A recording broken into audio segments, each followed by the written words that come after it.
is on his way. He will take over when he comes. So, but I thought let us start. It's important to respect you, especially those who came on time, and then others will find us on the way. We are here today. You may call it part 2 or chapter 2 of our leadership dialogue. We were here last time, was it on the 2nd March? We were here last time discussing the state of leadership in our country.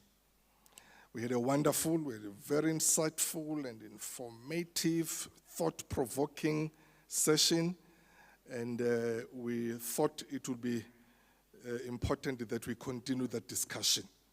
So we are so honored and privileged that we can continue this discussion today again. We do have some of our speakers who were here last time, but others will be bringing new perspective. The reason why we are here, because as the Worldwide Institute of Leadership and Development, we are a leadership institute. We are here to develop, to empower, to train, to produce leaders. And we thought that in preparation of 29 May, it's better that ours as a leadership institution is just to assist and discuss the leadership, or rather where we are as a country. But today we'll be really focusing mainly on what kind of leadership do we want in our country, what kind of leadership we want that will take this country forward and take this country to a greater height. So that's why we are here today, and we are so honored to have wonderful speakers. Obviously, I'm sure by the program director comes, he will be able to introduce the speakers one by one who will be here. But we are really so grateful to have them. What I will just ask for now is to ask Professor Gordon Zide, one of my colleagues from the Worldwide Institute of Leadership and Development, just to come and welcome you on behalf of WILD, and then he'll be followed by Dr. Sibongiseni Mkhize, who will come and welcome you on behalf of the National State Theatre. Then we'll go to the speaking. Just to explain to you, our program is a 2-part program. The first one is where our speakers will be addressing us individually, and then we'll break, very, very brief break, and then after that we'll do a panel discussion. We actually want to spend more time on a panel discussion, so we'll ask our speakers just to tease us, just to give a little bit. Obviously, we'd like us to give them their insights, but because we want to involve everyone who is here, recognizing that all of us, we are leaders, we want to learn from each other, then our panelists will come in front, they will sit here, but during that session, then it's when the program director will engage them, and then all of us will speak. Thank you very much, my professor, Gordon Zide. Over to you, sir. Thank you.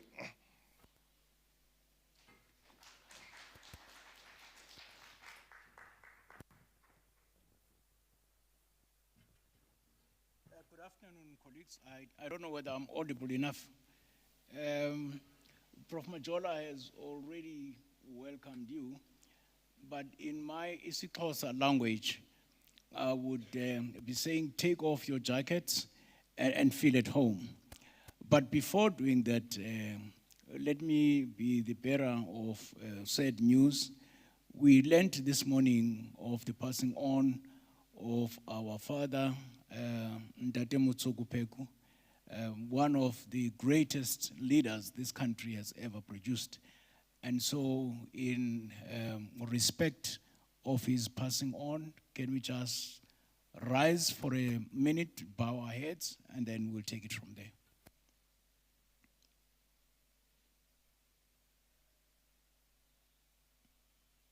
May his soul rest in peace. Take your seats, ladies and gentlemen. Indeed, my professor has indicated that you all welcomed. We understand that you coming from different parts of our country, and we don't take it very lightly, the fact that you are here this afternoon. We were sharing some notes with Prof. Mazwe yesterday, and I said that we are going to have a big feast of ideas and knowledge. And then he said to me, yes, indeed, we're going to have a festival of ideas and knowledge. And so, colleagues, without mentioning you by names, but I think it is important to recognize the presence of our speakers. They've got very busy schedules, and it was so difficult to get hold of them. And now that they are here, I think it is only fair to say to them, sons and daughters of the soil, you are most welcome. And we're looking forward to a very fruitful engagement with you. And so, all of you, ladies and gentlemen, please feel at home. But the weather being what it is, please don't take off your jackets. But symbolically, you can take off your jackets as I have done. And so, thank you very much. You're most welcome.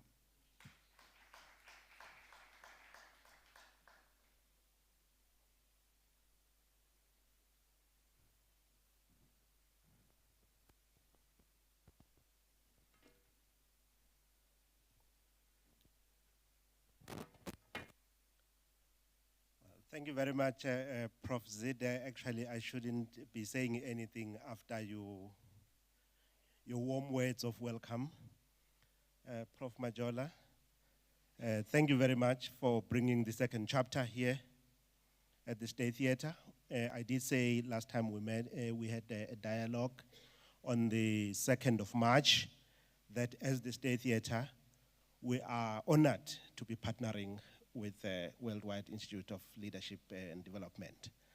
And we are hoping that today will be as vibrant and dynamic as the last time, because we learned a lot from the engagements that we had, not only from our speakers, but also from the members of the audience, because everyone felt the issue of leadership is extremely important for our country.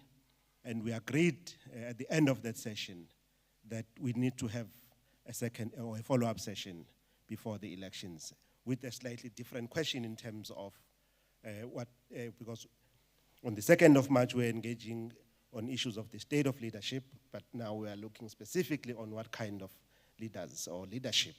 And as a person who has had the privilege of sitting down during the interviews, I'm really looking forward to the presentations by our speakers who are distinguished scholars in their respective fields.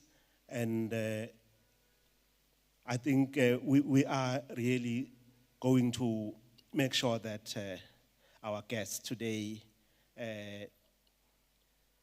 get more sort of nourished and empowered, and also have an opportunity to critically engage with the issue of leadership. So from the State Theatre, all I would like to say is you are welcome on behalf of the board of the South African State Theatre, who actually the current board has always been committed to engaging on issues of leadership, to also encouraging the South African State Theatre as a home of African intellectual thought, and also as a space or as a safe space for us to debate issues of leadership, more especially because everyone is excited about 30 years of democracy, but what does that mean to all of us individually? When we look back at 30 years, but then we have to plan for generations to come, to say, then what kind of leadership do we want for the next 30 years or for the next 100 years?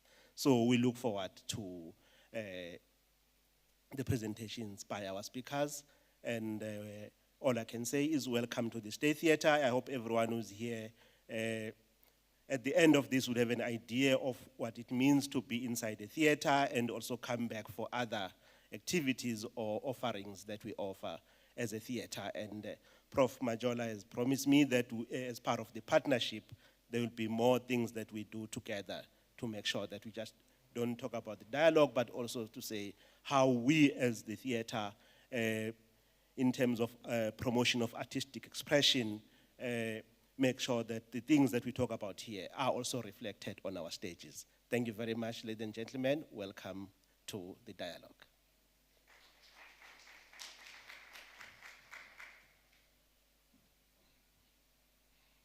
Thank you. And here he comes. Thank you, ladies and gentlemen. Buyane Zwane is our program director today, but obviously we'll just give him a minute to breathe. We have, Prof. Zida said, I know that especially the people who are following us in our leadership platforms, whether it's on Wednesdays, webinars, or in any other seminars, that we thank God the grace that He has really bestowed on us of always making sure that we deliver to our people by getting powerful speakers. Prof. Zita did say or have said, it's not easy, to get these most illustrious and esteemed, very busy speakers or leaders, but we are really very honored to have them, and we thank God that we could really be able to, or they could respect us whenever we speak to them to come. So we really want to thank you for that. As I said, that Buyane Zwane is our program director, has just got in, but I'll just give him time to breathe. We will start with our first speaker, then after that, Buyane will continue with, once the speaker is finished, he will continue with other speakers. We will start with our Professor Madoda Figeni. I'm sure almost everyone who's here I nearly said this morning, this afternoon, you know him. And we're so glad that he was one of the speakers who were here last time. So it will be kind of a continuation from what the discussion revolved around last time. Professor Madoda Figeni is the chairperson of the Public Service Commission, and then he's an academic, he's a scholar, he's an intellectual. You know him as a political analyst in many, many years, and then really has assisted us to understand the country and to understand politics and the leadership that we need. Prof, or my professor, thank you so much for honoring us again, my brother. Over to you. Thank you.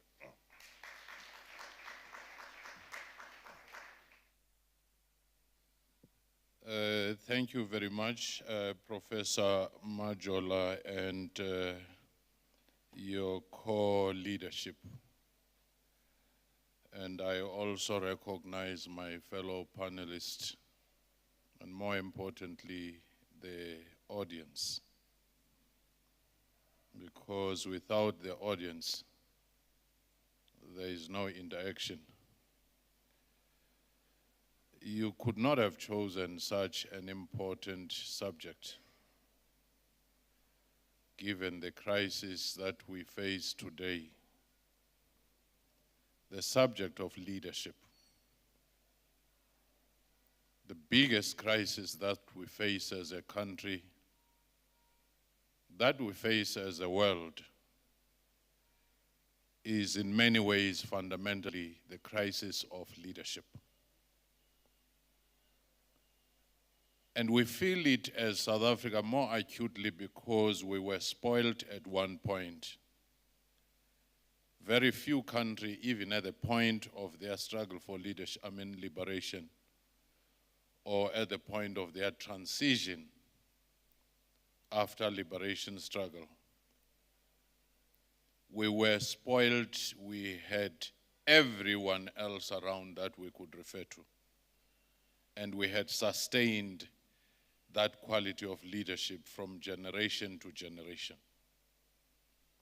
Whether you talk of the Pixley, Zaya, Gaseme earlier on, and the cohort of leaders who formed the African Native Congress of 1912, or whether you go to the wars of resistance up to the Bambata Rebellion of 1906, when things changed into the new phase of the struggle. We're always spoiled to have the leadership.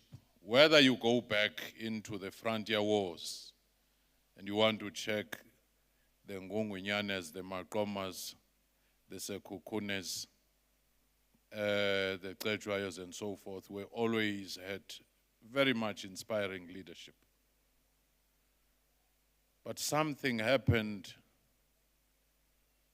almost 10 years into our democracy. You start seeing a decline. Of course, temptation would be for people to think that it is a particular leader, and I often resist that temptation. As a person who was going to parliament, person who was going to corporate sector, I could see the decline right across. The quality of DGs you had then, the quality of portfolio committee members you had then, there was a certain kind of decline that we need to analyze to say what was the ecosystem that was producing and reproducing leadership that seemed to have collapsed at a certain point. The other temptation when we talk of leadership, we tend to focus on political leadership. Whereas we realize that if you look at Steinhoff, if you look at KPMG, if you look at the scandals in some of the churches, if you look at the scandals in schools, this crisis of leadership is pervasive. So the key thing, if you want to talk about the leaders that we want, we cannot divorce that from the ecosystem that produces such leaders. And when you want to look at that ecosystem, you must look at the primary socializing agents, which are the manufacturing plant of that. The first one is the family. When the family collapsed, the primary production industry of values, of principles, had collapsed. The community then collapsed. Then the second one is the education system.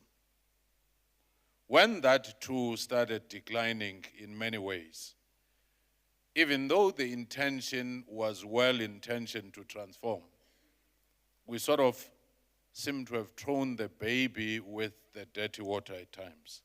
There are certain things that we ought to have preserved. The third socializing agent are the religious institutions. They too seem to be a sin-sick space that needs salvation from itself. And the fourth one is the fourth estate, of course, the media. You see a decline in all those primary socializing agents, which are also platforms for our engagement.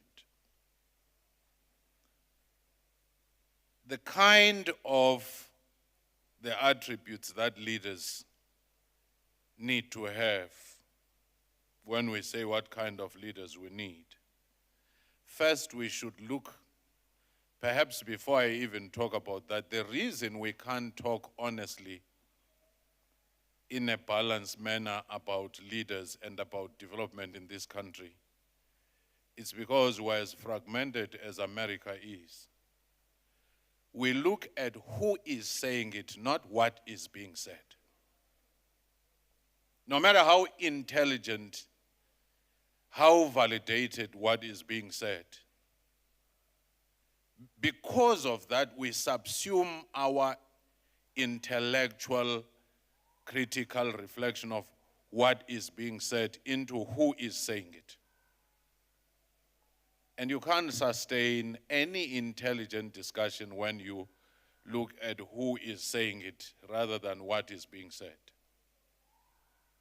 The second one, because we're such a fragmented society, we then subsume our reflection on what ideology is being presented.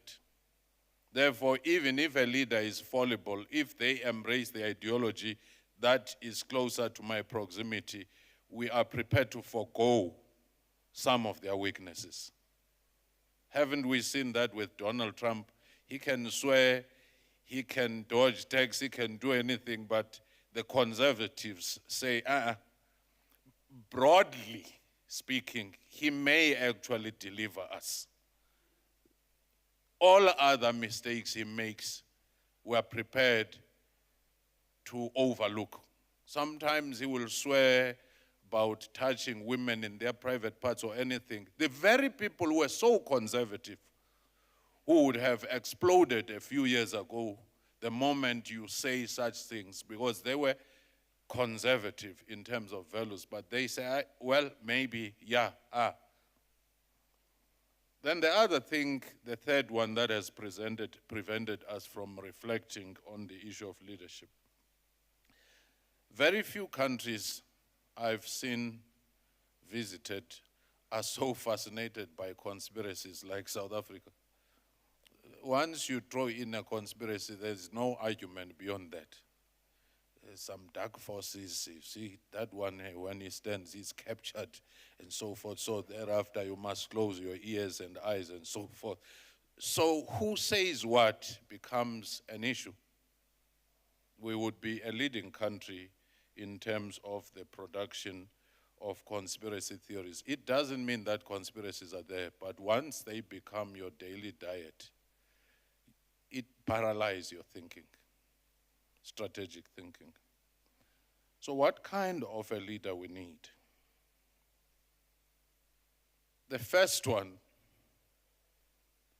we don't need people who will tell us what their struggle credentials were and that they attended a conference in Morogoro. Because those people, if you look at just generationally, Morogoro was what, 1969? They ought to be very old to take us to the 5th Industrial Revolution. So that's the first thing that we should just lay to rest. But we can learn a lot from them at times. You need leaders who say, in the last 30 years, in the last 10 years, was able to come up with this innovation to take us forward. Because some people have appropriated the language of the struggle for personal reasons. And it has stopped everything. And yet, a society which has a youthful population that is yearning for jobs, yearning for opportunities, we high-tech society and smart economies and so forth. Telling 80% of your time the stories you went through in exile, in prison, is not going to take us forward. Because some people have actually weaponized that to say, put me first in the deployment list. And yet they can't say in the last 5 years what they have done. The second one, character. Miles Monroe talks about the importance of character. The software of leadership is in the values, the principles that guide your behavior. Hence, Miles Monroe says, you may have your education, you may have your popularity, you may have everything else. If character is not there, anything else is not sustainable. In that character, being ethical, not being corrupt, as O.R. Tambo always reminded, respect for others, being honest, having empathy for people you are leading. You put yourself in their position. You don't put yourself as number one and everybody else as a cog in your master chess game, which unfortunately in our politics across the spectrum, people just assume that these 65 million South Africans are just stupid. We will play them against each other. You have seen the transaction politics in the coalition negotiations, where there is at times you just are in a state of disbelief. People are not mentioning anything about what I'm going to do for the citizens of this city. They say, if you put this one and you don't put me, then we are out. If you put that one, those are transaction politics, void of any ideology. Even if later people reappear to mouth some ideology, you know that it is just misappropriated, but the primary thing is self-interest. So those leaders we often refer to, Sobukwe Mandela, Winnie Madikizela Mandela, Lillian Ngoyi, and so forth, are people who were driven by values and something bigger than the next election. They were saying, what is the purpose of my life and my living? And what legacy will I leave behind? Not where will I be in the list? Where will I be in the deployment? Where will my party be? Where even national interests at times are forsaken and forgotten. So the issue of character is important. Then the other aspect of a leader we need, it's a leader who is able to deal with what social scientists are calling the VUCA moment. The moment we're in is volatile, uncertain, complex, ambiguous, and all these things happening simultaneously. A leader must be gyroscopic, knowing that you are going to deal with all these challenges happening all at the same time. There was a time when there was stability. You deal with a crisis, and then there's stability. You deal with a world war, it's gone. You deal with a Mfecane, it's gone. And then you have a lull of 40, 50 years stability. Now, the nature of our society and how it is configured is that a leader must simultaneously deal with multiple crises, internally and externally, and be agile and have strategic foresight to even foresee some of these challenges. For example, if you look at the key drivers of our society today, one, inequality, poverty, and unemployment. Two, artificial intelligence-driven technological revolution and the wars over the data control. Three, the geopolitical tensions and contestations. Four, environment and climate change. Five, the issue of migration management, whether it's immigration inward or external. Countries are grappling with that. Of course, I do know that it's an emotive issue. People pretend not to talk about it. But it has, many scholars believe, if Democrats had managed the issue of migration well, Donald Trump would not have won. If Europeans, even the progressive Europeans across the European continent, had managed the migration issue, you wouldn't be having now this sweeping right-wing populism. It's because the well-meaning people are not trying to deal with this animal in front of them. When they retreat, that vacuum is occupied. Same here in South Africa, you're beginning to see leaders latching into that. If the mainstream progressive ones do not come in, craft it in an intuitive manner, then right-wing forces are going to run with it because it's a common sense thing. It is in your face.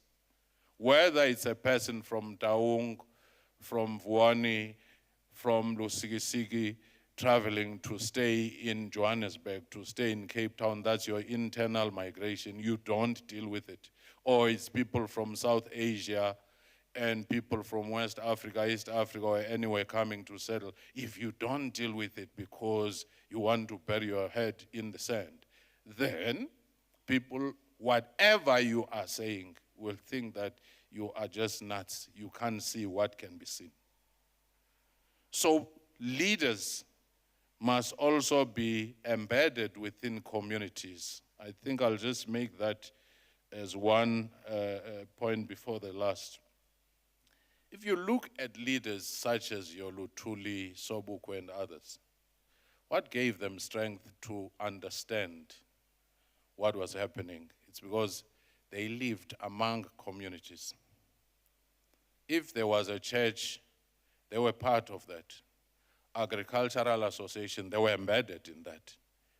But since we professionalized politics, where you go sit in a suburb, sit in Cape Town, and you only read through tweets and through media about what is happening in your community, it's not immediately affecting you. Your children are not in those schools. You are not in those hospitals. You are not living in those communities. So everything has to be telegraphed through correspondences because you are not embedded within the community. So it's more like UNISA distance learning. You're corresponding your constituency. It's not part of you. And then you come when elections come, kissing babies that you do not even know, getting briefs as to who is the local chairperson of the branch and so forth, because you have to microwave yourself into the minds of these people at a short space of time. So that social distance between leaders and their people is palpable. When sometimes they do not know what is happening, they sincerely do not know. The 3-4 people around them who are seeking to cling to them will tell them things they do not see. When people start hating you, they'll say the people were dying, they love you. Some even were trying to crash into the hall because for the person who is appointed there, it's appointed to actually be a gatekeeper between the leader and the people. And lastly, I want to say, if we talk leadership in the context of our problems and how we solve them, going back in literature, I realized that the only time we've made way forward, it's when no single sector leadership is left alone. When you leave politicians alone, they'll look for their self-interest. When you leave business community alone, the universe to them will be their business interest and nothing else. Everything will be subsumed. When you leave any particular sector, so I went back to look. When Native Land Act was to be imposed after the Union of South Africa, people from all walks of life, traditional leaders, business people, the intelligentsia, everyone came, met in Mangaung.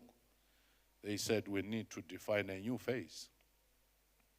All of a sudden, a creation was made, which is still with us today, the oldest liberation wave since 1912. Of course, it branched into PAC, to Black Consciousness Movement, into Unity Movement, into many other. But it was that moment when people said the old forms of traditional resistance against dispossession have failed. We need a new strategy. Again, late 40s, Youth League realized that their leaders of the ANC were just carrying their bags, traveling to London, negotiating this and that. Nothing was happening on the ground. They called for the program of action that led to leadership change, that led to mass defiance campaigns of the 50s, and that led to the Congress of the People Freedom Charter, that led to the formation of the PAC, and so forth. So because all sectors of society came together, something was born, and it's still with us. Again, fast forward, Black consciousness movement in the 70s, it embedded itself in the communities, worked with the churches, worked with this, and we still have the legacy of those things. In the 80s, whatever P.W. Botha was trying to throw into us, state of emergency, everything else, army in the streets, everything, it didn't work. Why? Because a sports person, a poet, a cultural activist, church, everybody came together. It was not politicians alone. But once you leave them alone, they serve themselves. And the society fails. And they're very articulate. They'll tell you that nothing can happen without us. Only to find that when you analyze the outcome, it's without me. And the me, myself, and I succeeds. Same with the business sector. When they are left alone, you can't hope for anything but higher profit, higher stock ratings, and so forth. Even the World Cup was a small glimmer where society had one defined project: business, private sector, government, and so forth. And it was relatively a success compared to other nations, which means if we are to talk of leadership, it's a leadership that has diversity IQ to embrace and bring other sectors and have the courage to be vulnerable so that others can make their input and lift society. But if it is left to one sector, it has a tendency, with all the power of its eloquence, to preserve itself, to embark on a propaganda, to hypnotize society to believe that it is doing something for the society. Hence, it should be nothing, even of leadership, for the people without the people. Thank you.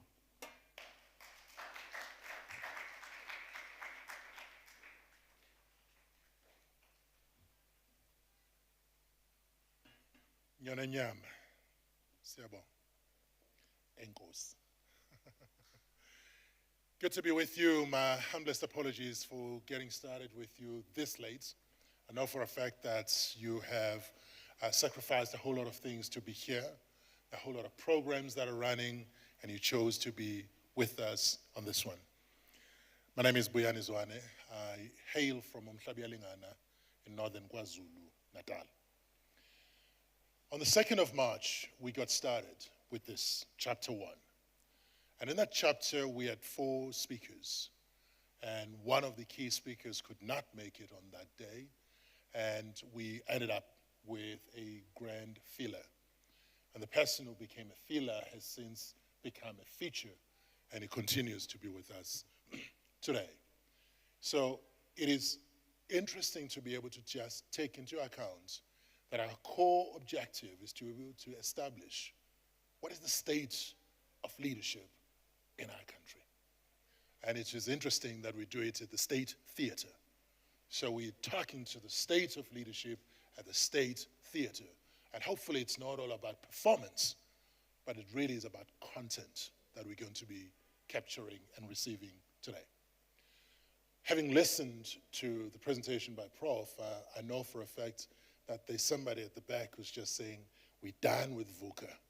We're going somewhere else now. You know, he's got this thing coming through from the breakwater monitor.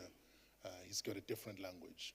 But there is consistency around the juggling act that leadership of today needs to be very averse with, very clear as to how they can guide others to go forward. So a couple of years ago, when I got to be able to meet with our host, the conversation that we had was really about what do leaders do versus who are leaders. And the tendency is to be able to pay a lot of attention to what it is that people do and disregard who they are. And what we just got from Prof reiterated is the significance of their character factors, character, who they really are when no one is watching, when no one is watching.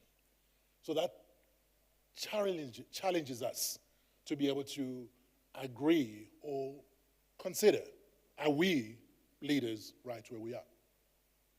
So today, you come again post the 2nd of March, and I'm so glad that you're here, Helen. It's so good to have you, because what got you to not be with us then, you managed to conquer. So you're here with us, so we'll have real good political analysis and commentary on leadership, of course. What was interesting for those who were not with us last time, and maybe Prof spoke to that, but it's just useful to be able to consider that people we had on the 2nd of March really helped us to be able to appreciate the value of what happens in the public sector and in the private sector. What happens when there is a decline in that which set us up on a firm foundation, and then we get to be populist. We get to pick up whatever is available right around us. And in fact, we're looking for what could be the sound bite at a given time, and what would easily go in the 120 or 140 characters. And of course, X now can do more than 120 characters, but we still behave in the same fashion. It is good to be able to now take ourselves to chapter 2. And in chapter 2, we, among others, going to be seeking to be able to get from our panel, how do we go forward? We've described it. So how do we go forward? Because it is important for us to not just remain at analysis. We also need to be able to get into these things degenerating to work. So, Kabazela siyabonga ukuthi usipha umhlaba omuhle namhlanje, and we can see everything outside as well. Thank you, Kabazela. It is fitting, therefore, that at this very moment, where's Dumzana? He's still on his way. Okay. Well, that being the case, then I go straight into somebody who has, it's often said that when you're a program director, tell people that this person needs no introduction. That's a lie. Everybody needs to be introduced. They've taken time to be here. They have so many things that they could be doing, and they've chosen to be with us. So I want to be able to call on Kim. You have been in our radar for quite some time. You've been on virtually all of the television stations and dissected what has been going on in the world of politics, and really gotten us to be able to question some of the things that we kind of tend to be looking at skin deep. And in fact, sometimes not skin deep, but on the periphery or on pigmentations. So it is an honor and a privilege for me to be able to ask Kim Helle, and not because she is a stronger Helle than Helle, but she is Helle. She is an author. She's a media and comms strategist, which means when she speaks authoritatively. Kim, please come to the fore. Thank you.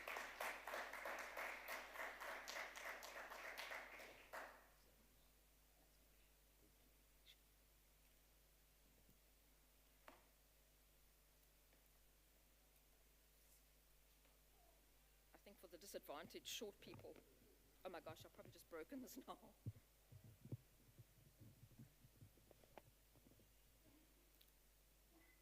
I'm very bad with technology, so it's quite dangerous to put me up first. Is that fine?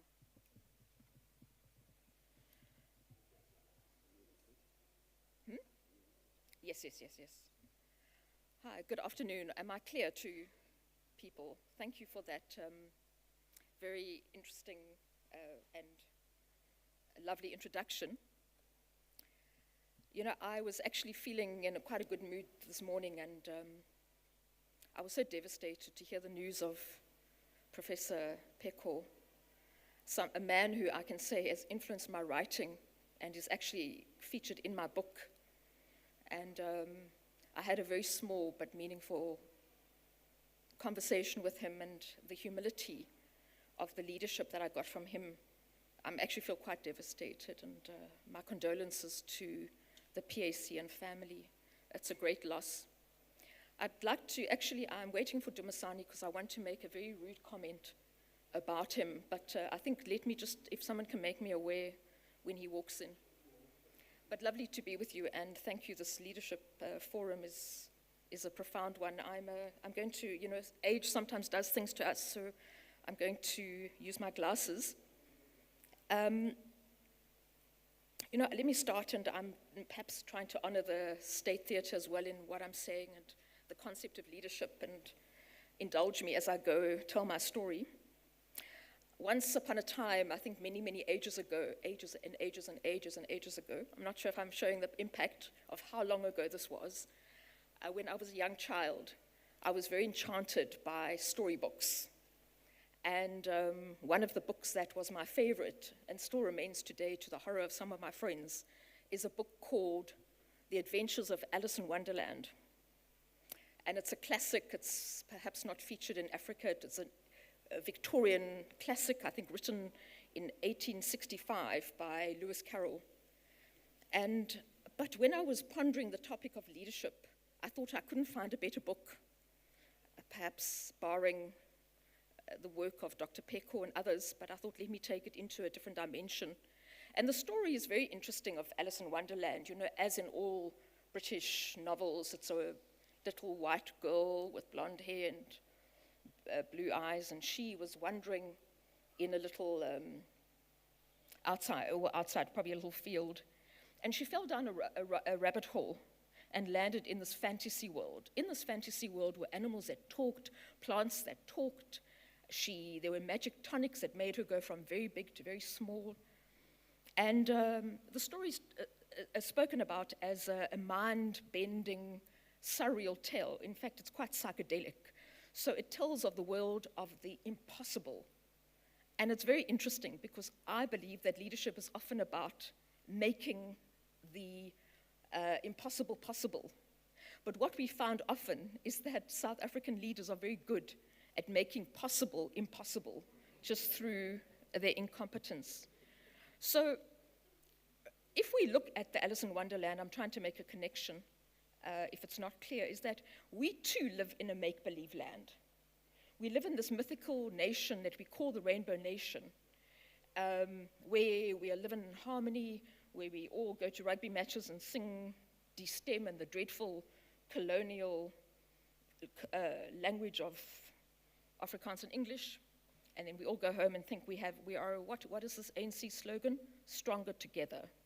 So as much as Alice in Wonderland stumbled across this magical land that didn't exist, we as South Africans are in a land that is actually as fictitious as Wonderland.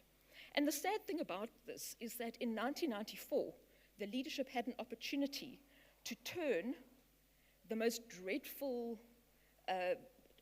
history of colonialism and apartheid into a wonderland for black people who had been caught and in the system of deep oppression for centuries. But what they have done through the incompetence and lack of will and integrity, which the professor spoke about just now, is that the leadership has turned what could have been a wonderland into a wasteland for black South Africans. And I wrote about Rwanda a few weeks ago in commemoration of the genocide against the Tutsis. And I said, we have seen in Rwanda, for whatever its faults are, they've turned a country of devastation into a miracle nation. But South Africa, with our leadership, what has happened is that the country's been turned from what could have been a miracle nation. Do you remember how the world spoke about us as a miracle nation? But we've turned that into a disaster. And in many ways, I say that our leaders have taken us down a rabbit hole, and I don't think we know where we are at the moment. We're confused, and as much as Alice in Wonderland had a magic tonic, so have we. We've been fed a magic potent of this absolute nonsense of reconciliation. In my book, which is called No White Lies, for a reason, I speak about reconciliation in South Africa as a white man's medicine that has done more harm than good. And so, like Alice, we've swallowed this tonic, and has made us big and small and all over the place to the point we don't know who we are at the moment. All we do know is that, and I think I'm stealing a phrase, but you know, white people are good at stealing things, from Professor Siepe, who says what happened in our reconciliation is that black people just had to reconcile with their poverty and white people with their privilege. And we have had so-called leaders governing over this. And we as people also need to take responsibility because we've allowed that to happen, perhaps through the intoxicating fumes of reconciliation that didn't happen. Okay, let me just see. Okay, now I must read properly before I go on another tangent. So there's a lovely part of the book. I'm going to speak about three things. There's a lovely part of the book which is Alice meets this talking Cheshire cat. You know, it's lovely in this fantastical world, animals talk and plants talk. And she's not sure where she's headed. So she comes to a fork in the road. We could also say we're at a fork in the road. And she said to the cat, "Please, could you tell me which way I ought to go from here?" And the cat responds, "I'd love a world like this, actually. That depends a great deal on where you want to get to." And Alice responds, "I don't care much where." Then the cat said, "Then it doesn't matter which way you go." And that's where I think our leaders are at the moment. They are running along this path that they've got no idea where they're going or where they want to get.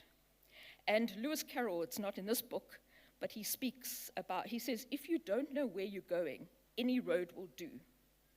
And there we have a leadership at the moment which lacks direction. So when Mandela spoke of this long walk to freedom, I don't think he would ever have anticipated the missteps of the current leadership. Perhaps he would have, because, you know, we don't know the story, whether he was a good leader and sold the country to whites. We don't know. It's a debate. But what's happened is that I think the biggest problem of leadership is that the ANC leadership have never taken their own path. They've gone down the path of colonialism. They've never bothered to find a path that is their own. So we shouldn't be surprised that we have a continuation of the apartheid and colonial infrastructure and landscape. And to me, that's a symptom of very bad leadership. So today, we have, and what I'm saying I don't need to perhaps elaborate on, but today, the South African situation, in the South African landscape, black people remain absolutely landless. To me, if there's any a symptom of a failed leadership, that the professor was speaking about in 1912, the ANC came to being on the basis of land. And we look at them 30 years after democracy, and they have not returned land to black South Africans. So I don't know what path they're going on. So rather than paving their own path, they simply continued along the contours which were defined by colonial and apartheid masters. So we have to look back at 1994 wasn't a fairy tale. The new dawn was no chapter of growth or restoration. The new South Africa is no fairyland for most black South Africans who are caught up in a cycle of poverty and exclusion, not of their own making. But it's a fairy tale for white people who continue to enjoy their privilege. So just on that point, I think when good leadership has to be leadership that knows where it's going and takes its people down a self-determined path, and that is where the government has failed dismally. So my contention is that the ANC's compassed its future on the GPS coordinates of the past, and we shouldn't be surprised then if it's taking along that path black people to a slaughterhouse on the path of whiteness. And maybe, I usually get objections to what I'm saying, so I welcome thoughts on that, but to me, we're on a dangerous path. The second point related to leadership, my second and middle and second last point, I'm not very good at maths, is that is about leaders have to know who they are. And I believe that the ANC leadership have forgotten who they were. So what we see is this shocking transfiguration from so-called liberation leaders to leaders that cannot even deliver the most basic services to their people. And that's very worrying. Now, an interesting quote from the book. Along her psychedelic travels, Alice, going back to the Victorian Europe, England, or whatever it was called then. She happens upon, she's on her big adventure, getting small, getting big, taking magic potions, and she happens upon a very articulate caterpillar. And the caterpillar says to Alice, "Who are you?" And Alice replies rather shyly, "I hardly ever know, sir. Just at the present, at least I know who I was when I got up this morning, but I think I must have changed several times since then." And so I do believe that the ANC leaders have gone from heroes to zeros. They've gone from liberators to continuing the oppression of black South Africans. And the professor stole my Trump line here, because I said the greatest act, maybe I stole it from you, the greatest act of social distancing in this country has been between that of the ANC government and the ordinary people of South Africa. And if we have to just look at our own president, he seems to be able to change his stance several times a day, depending on what audience he's speaking about. But perhaps we shouldn't expect much more from a man who's made by the media and markets rather than by the people, because then we get an authentic manufactured leader who, so his words aren't his own, his identity isn't his own, he's always ever changing on the will of his handlers. I mean, if you can always recall what happened when he misplaced his laptop and then became completely mute. And that tells me, I mean, I can see half my notes, but I could still probably continue speaking to you for the next 10 minutes. But he completely became absolutely incompetent. Well, not that he isn't incompetent when he speaks, but he couldn't utter a word. So I think that a leader who's walking along somebody else's path and changes his tune in accordance to whoever he's speaking to is a leader that is not only incapable, but very dangerous. So the 2 points I've made so far, before I just go into my last bit, is that leadership is about, first of all, knowing who you are, and then knowing where you're going. If you haven't got those two, you are actually taking people into a very dangerous place. I don't know whatever happened to those rats that the Pied Piper was steering, but I don't believe we ever hear that as part of the fairy tales that would terrify our children. So the third and final quote I wanted to refer to is actually my favorite in the Alice in Wonderland story. Alice meets the Queen of Hearts. Actually, she's a vile creature. She always wants to chop off people's heads. But Alice said, "I can't believe in impossible things," because the Queen is trying to make her believe in some magic. And then the Queen says to her, "I dare say you haven't had much practice. When I was your age, I always did it for half an hour a day. Why, sometimes I believed as much as 6 impossible things before breakfast."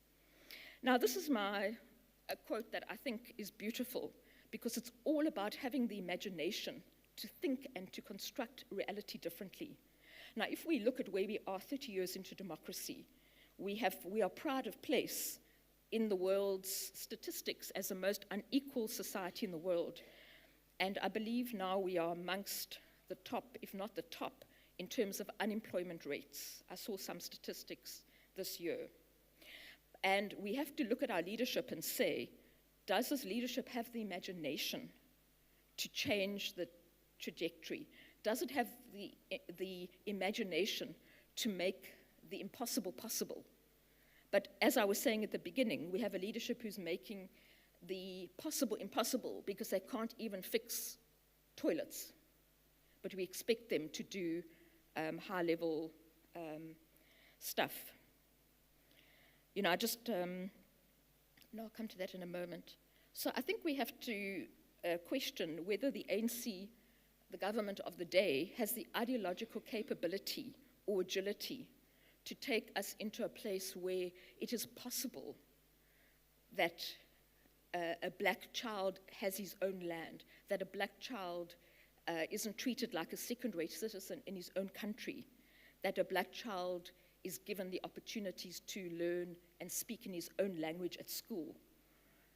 Those are just some instances. And the fact that those things aren't even possible in South Africa it actually is shameful for all of us that we are still seeing that dynamic playing out. So in essence and summary, I believe that the ANC lacks the cognitive vigor to ever get us out of this quandary.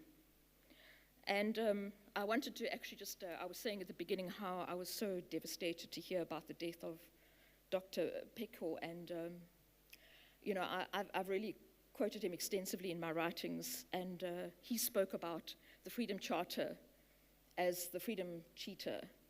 And we've been cheated out of so much. I'm a recovering charterist, and I'll never go back. And so we have been along this path of reconciliation and non-racialism, but what's happened is that it's taken black liberation into a side alley, and that is the cost of trying to be, putting the white man's interest first, which is what the ANC seem to be very, very good, capable at doing. Now, it turns out that Alice's adventures were nothing but a bad dream.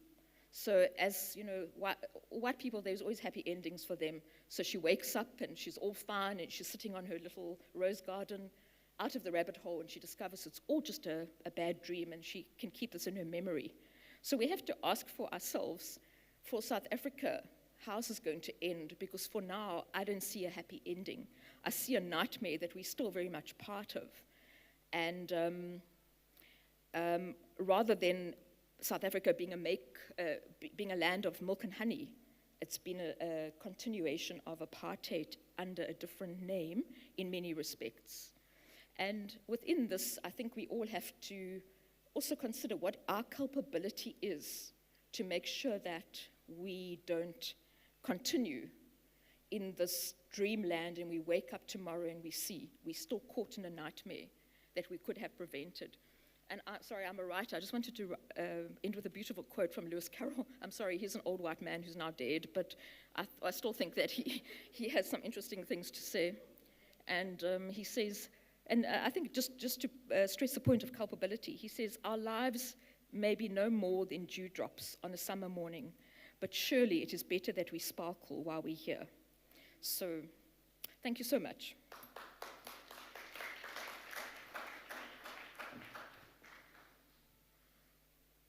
Thank you very much, Kim. See, the joy of being me, I can play. I can lift it up, I can bring it down. What a fun. So, of course, when we talk to leadership, we talk, and we've gone through with Kim's presentation, there is a political orientation to that. And the world, as we find it, is that it is much more than politics. The base always is economics. What's happening in terms of improving the livelihoods of the people in 3 decades of democracy? That comes through. And it becomes a key challenge for us to be able to look into and say, who is at the helm where? Because whatever it is, if it is to be that we're not paying attention to that, we are paving the way for disaster for those who follow us. We're here because we are interested in leadership, and it's a dialogue on leadership. Discussions and debates come through, and they enrich our perspectives on leading. Somebody says, if you're wanting to be making a very small change, well, pay attention to people's behaviors. But if you want to be making a quantum leap change, pay attention to what paradigms, what lenses do they look at the world through. And it is vital for us to be able to look into that now as we see the 29th of May nearing. Of course, the beauty of it is that it's happening, we're hosting this session at the capital city. This is where things happen that determine whether or not we go to the union buildings as we did way back in 1988. And the statement was, Pretoria will supply, and things will just go well. You know, there was that scenario process, Prof. Sipe, you're familiar with that game. And of course, as those thoughts dominated everything that we're doing, we began to forget about what's happening the very next day. Alice in Wonderland. is a good story to draw from. And yet it needs to be tempered with some melanin so that it actually speaks to what's happening in the continent, so that we are able to see the transitions that ought to have taken place and where we can be going to into the future. I have this that says I should be calling the chairperson of the Richards Bay Coal Terminal to the fore. And it says it is important for me to be able to do so because chairperson is different to chairman. It's an understanding of the fact that the role is critical. And we are emphasizing personhood. No, I'm teasing. She has a name that is about gifting. And therefore, we are privileged to be receiving a gift that will be coming in helping us to understand the state of leadership flowing through and following after Kim's presentation. The much that we've learned already from the first two speakers, as we have our third speaker and penultimate. And of course, Prof. Sepe has been taking furious notes and making sure that he's going to refute and challenge everybody else. He's an analyst, so he'll do those kind of things. I'm teasing. But it really is a privilege for us to be able to ask this Nosipo to come to the fore and talk to us about leadership in a practical manner. Because where she is at, well, there are many trucks carrying coal going there. Thank you, Sister. Thank you. No, MC, we don't do trucks in Richards Bay, unfortunately. You know, following the analogy of Kim, before I even start, of talking about Alice in Wonderland, I just felt I need to talk about Animal Farm. I think there's a relationship there. I think those two have become relatives. I'm not a political analyst or political anything. I've gone through leadership in this country since independence, so-called independence, with all its positives and negatives. And therefore, I'll be talking about leadership in general, but you can never talk about leadership in general without talking about the politics of this country, because the one bad thing that has happened is whatever happens at a political level permeated itself into corporate South Africa, whether it's the private sector or it's SOEs. Leadership has just become that mess at some point. One of the things that I say that people don't say, one of the biggest mistakes that I think happened when we released our first black president in this country was to tell everybody that everything is going to be free with no context.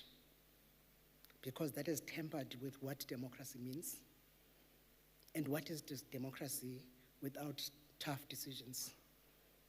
How many countries do we know in the world, including Rwanda, that practice 100% democracy, where all of us have a say and all of us can decide to bring the country to a halt? The second thing that has actually happened to us, which is very painful, is that the kind of leader that we had pre-1994 was chasing this dream of a black-owned country, led country. And everybody wanted that. We wanted freedom so badly. That's why I'm going back to the free story. We wanted democracy so badly that we would have voted for the ANC even if we were not promised a lot of things for free, because it's made us become lazy, right? That things are going to come for free, and that's why. So now we vote not for freedom, but for freebies. And I am going to go to some of the things that are affecting us the most. So we wanted this democracy so badly that we would have voted the ANC anyway. But I think one thing that is becoming painful is, I think for the first time in South Africa, in the next coming election, next month, people are beginning to think about what a vote means. Before then, we were voting with our hearts. This is the party that actually got us out of the rut, blah, blah, blah, and therefore they're worth our vote. Now we begin to say what we want to see. Which manifesto? This is the first time that we're all analyzing the manifestos. I mean, it's difficult to choose, guys, from what we have. It's not like we're going to jump from this party to this next party and we're feeling excited. No, there isn't that much excitement, but surely we have to vote because now we have that right to vote. So the manifesto has become the next thing that we look into to say, what do we want to see? So 3 things came. And those of you who worked during our time, some of us are actually quite aged nicely. So during our time, when we were trained in the spaces that we were actually working, there were instructions that were given to people in terms of what needs to happen. And they were not called, if you worked in procurement, you were not signing NDAs or confidentiality agreements or back agreements. Anybody knows that language? That language came with a new thing that existed during the apartheid regime called a tender. That when it came to our ears, we felt all of us want to. Do you know how many people today are blocked by the system trying to get into the system and become the supplier of government when they are employees of government? Because today, if you are sitting in procurement, there's no more confidentiality. Even if you sign it, then you sign the NDA with your employer and then a back-on-back agreement with Joe Block that, please, I must get 10% of what you do. That has made us lose the campus. It's affected corporate South Africa so badly. You guys are looking at it at the public sector. It's actually affected the private sector. It's affected the SOE environment.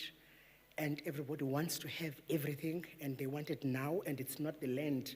Unfortunately, it's the Porsche, it's the big house, it's a farm. So we sort of have been turned into something that we are not. We grew up in homelands, and they were not the best of governments to have. But I can tell you one thing, nobody went hungry in homelands because there were feeding schemes, there were plowing schemes, there were irrigation schemes. So though the government itself was wrong, the principles were not in terms of people fending for themselves. That's why I struggle sometimes with this thing of saying no conditions. You're not even saying a little garden to plant on whilst you are getting the SASSA grant on the side. We've just taken something away from our people who are already sitting in this place that we have put them in, and we are continuing to do so. The worst part that is happening in South Africa, the last time you checked, the migration was happening with professionals who were white, followed by professionals who were black. Black professionals are leaving this country. The youth has left this country. I doubt there's anybody in this room who's under the age of 30, who's in their 20s. Most of them are actually not in this country. We're not even noticing. The professionals that we have today do not want to help the madness that we're in. Reason being the fact that they are wounded. If you don't do this tender, or if you don't give me this money, or if you don't do it incorrectly, I'm gonna fire you, right? So because you have one name, one reputation, you get fired once, like the Prof and I were talking earlier, and then you decide, I'm not going to help anymore. And the sad thing is, you are not helping a country that got you where you are. Because after 1994, with all the things the mistakes we did, in the first 10 years of this democracy, it was very important to realize that we were getting trained in skills we did not have. We all had degrees. I mean, our parents were very tough on black kids. You must have a degree, right? It doesn't matter where you are employed. So those helped us post-democracy because people could actually be appointed and retrained. Today, there is no training. There's no mentorship, there's no coaching. People still tenders for coaching, and then they come and approach you and say, please work with me, I subcontract, because they don't have the methodology. But because their cousin or their sister or their boyfriend or their girlfriend is working in procurement, it's a mess, guys. Now, I was married into Zimbabwe for 24 years. I've seen all the currencies. I've seen a country moving from one Zim dollar is to 1 rand to exactly where we are today with the new currency that's coming up in the few months' time. It can happen to South Africa because we think we are this glorified economy. Did you know that we're actually number 27 in the continent on IT? And yet we talk about AI every day. And we think because of Sentin and because of Central Pretoria, and mainly in Mall, and in Sentin, we think that we have actually arrived. Africa is actually no longer exporting their raw materials. They're making their own cocoa in Ghana. You can quote all these countries. They've decided we're gonna do our own little beneficiation, whether it's on food. We talked about beneficiation since 1994. Tell me what we've beneficiated. Just one mineral to date. We put all the parks. We've got the nice park at the airport. We said we'll do gold, we'll do our own rings and watches. We put all these IDZs and everything else, and then we see them as places to milk. So if you put a CEO and a chairperson who doesn't like what you're saying, they get discussed and they get fired. And you shift it, you put somebody who's gonna listen, and at the end of the day, we lose focus in terms of what it is that we wanted to do. Guys, we are marred with corruption. That has actually been changed by this thing called a tender that we could not understand. Those tenders were there before, but because there were rules, and because people used to aspire to something. So if you were in the rural communities and there was a house where there was a doctor, all the kids here were told you must study to be like them, but it was driven by some principle. Today, it's a get-rich-quick scheme. That's what the government of South Africa has become. And unfortunately, governments like that with no skills development, with no talent management, with no succession planning. We're discussing leadership here today. Where are the future leaders?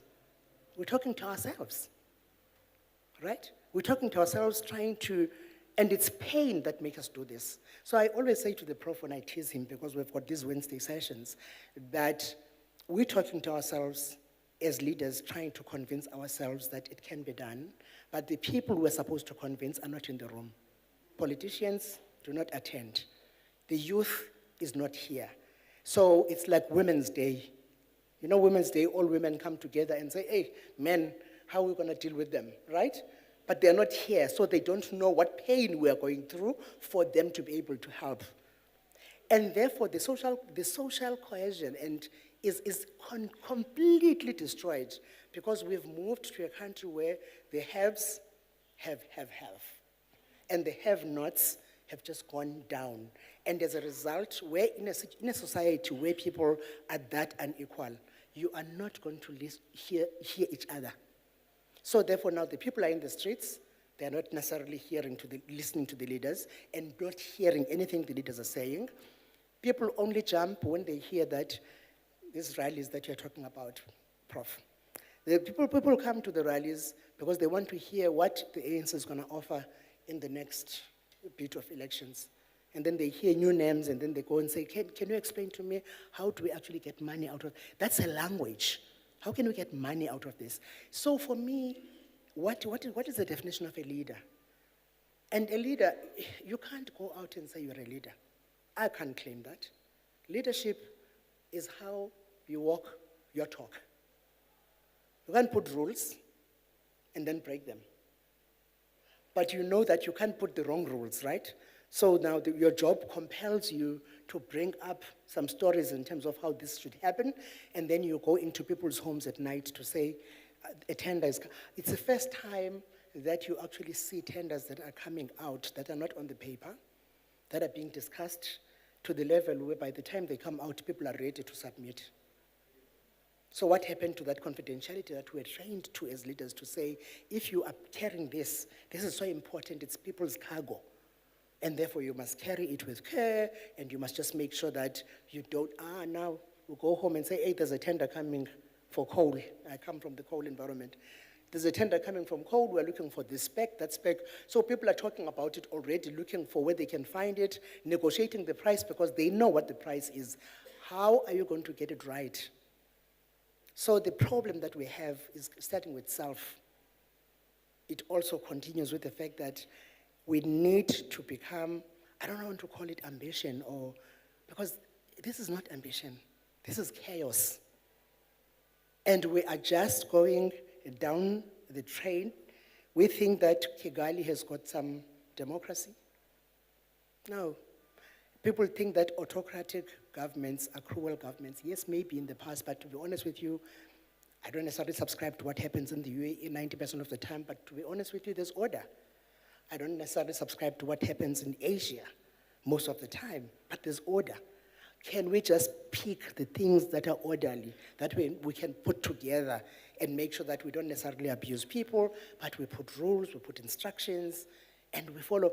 You know, you go to a till when you visit these countries that we go to, the order starts with the person serving you in the shop. They follow the rules. But we actually say to people, no man, this thing, I see that this other stuff is on sale. Why is this one not on sale? And then they say, let me look. I can put it under. Corruption starts at the till in South Africa, and then it goes all the way down. So we are actually in a situation that needs to be turned around, and we are in a situation that needs us to, I don't think talking to ourselves is going to help us. I think what's going to help us is to start talking to the people on the ground who are actually not making it. And it's actually building the next generation of leaders.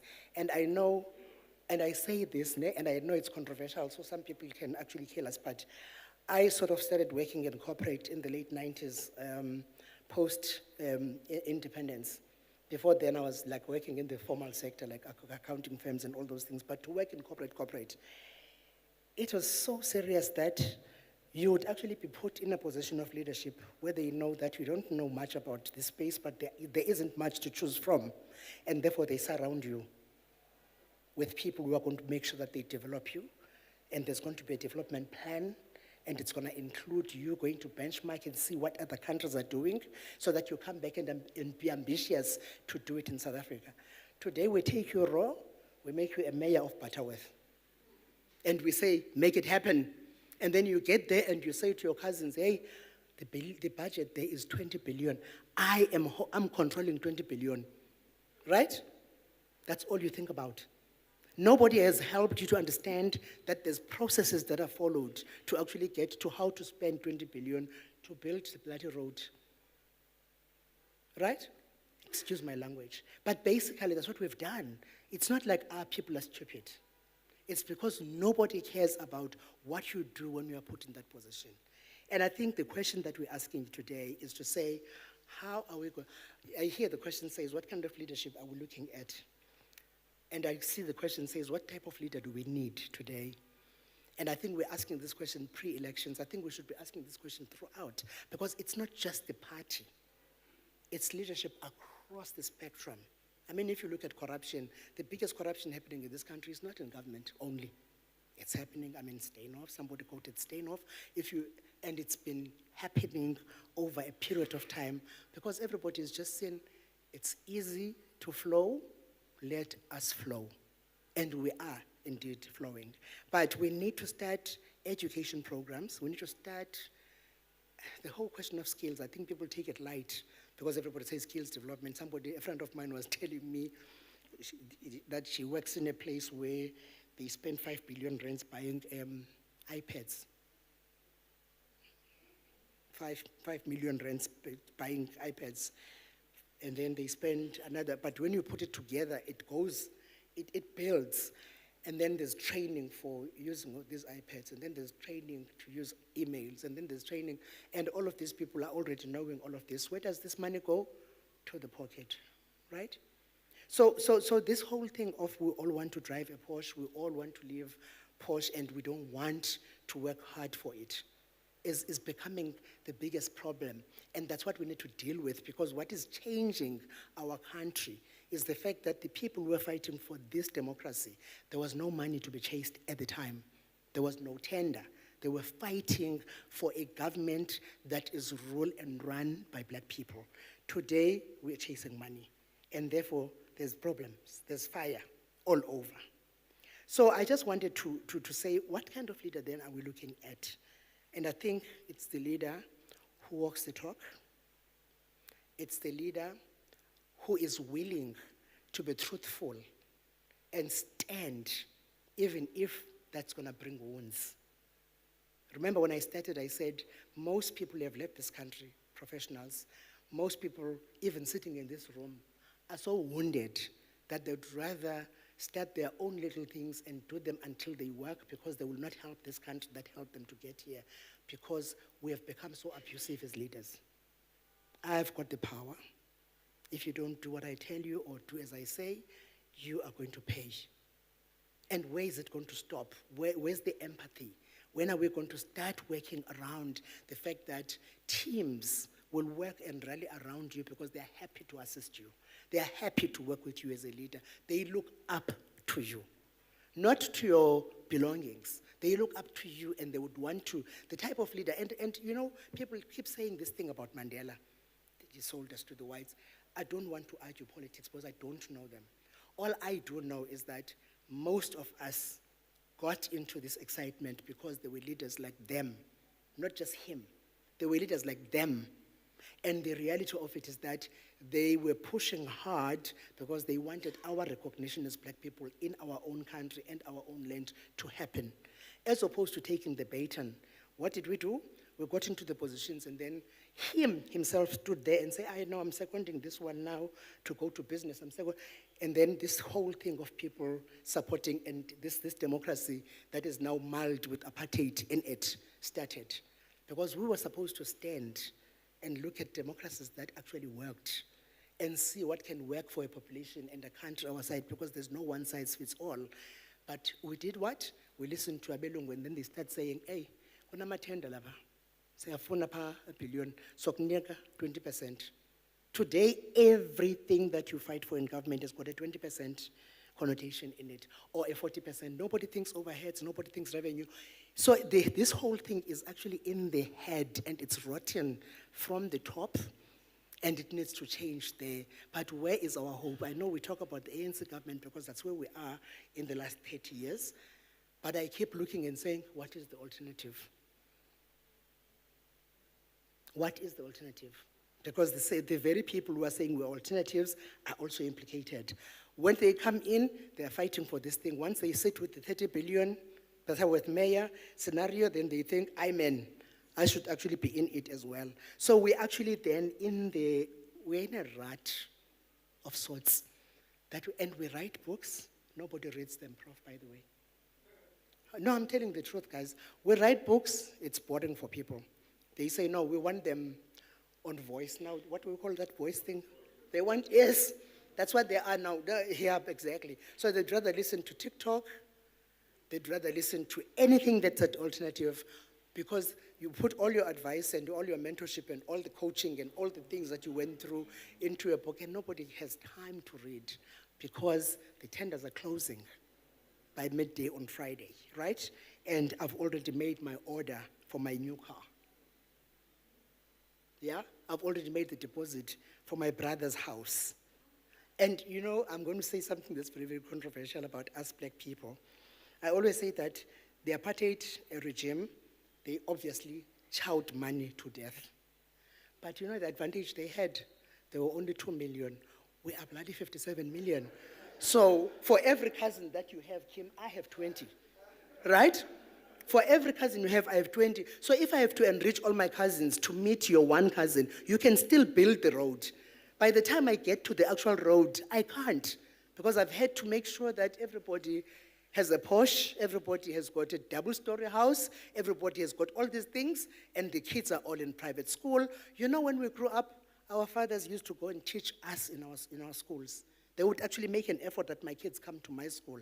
Today, we take them all to Kuro, and then we continue with our black child, and we are never at school anyway. So I don't quite know what's going to do, what we need to do to our moral fiber for us to be able to turn this corner. I think your story is actually fascinating, because I think we really are in Wonderland. But I think for me, these talks are about from Wonderland to where, and how do, you know, okay, I'll make a good example of people who actually are religious. Those people don't get tired. You notice, ne?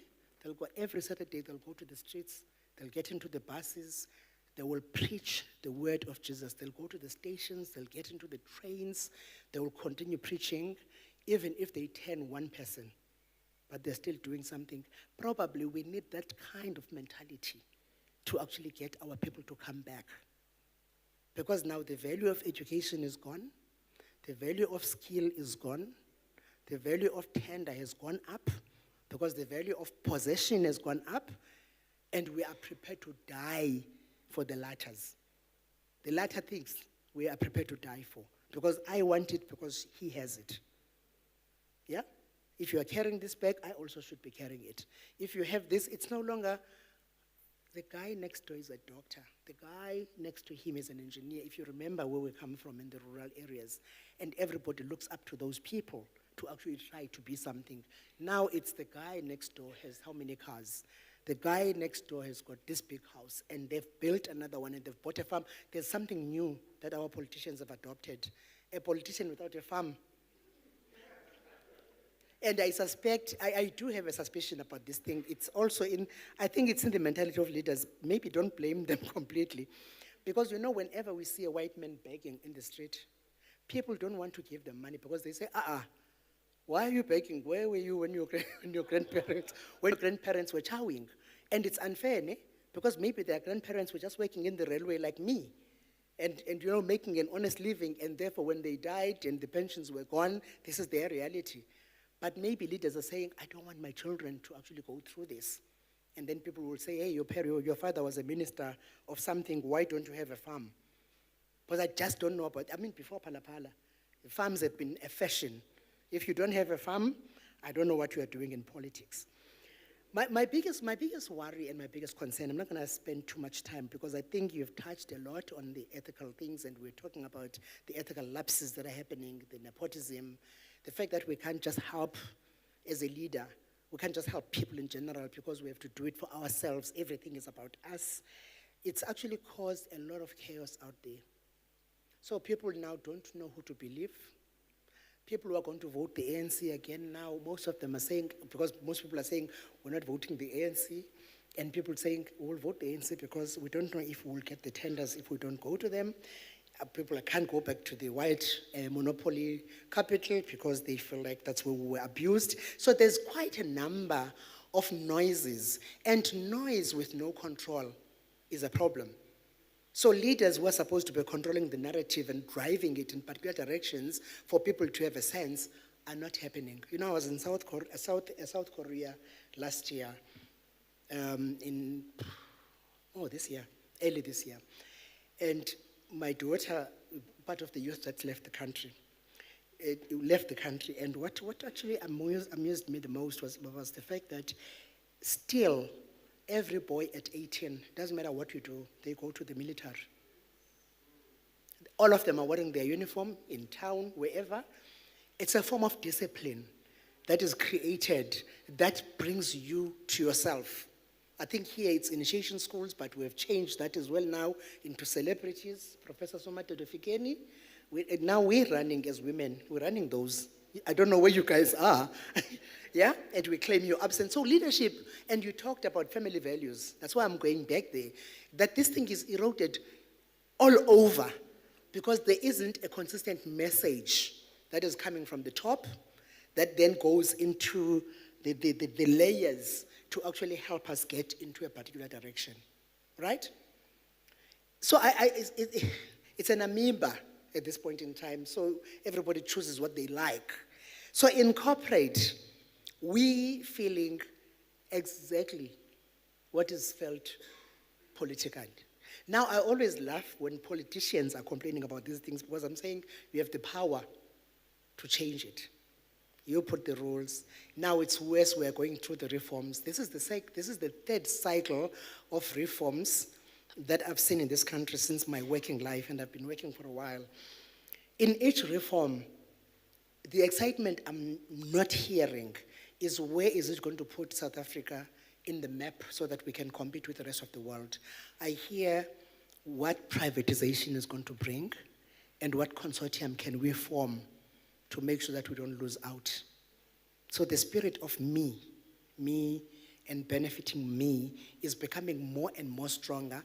And in a society where everybody is personalizing what we should be getting, we are actually absolutely going to end up nowhere. Because nobody thinks about country, right? And yes, the youth is leaving the country, they can be employed. Yes, doctors are leaving, engineers. Not all of us can leave this country. And by the way, most of you have traveled. There's no country as beautiful or continent as beautiful as Africa.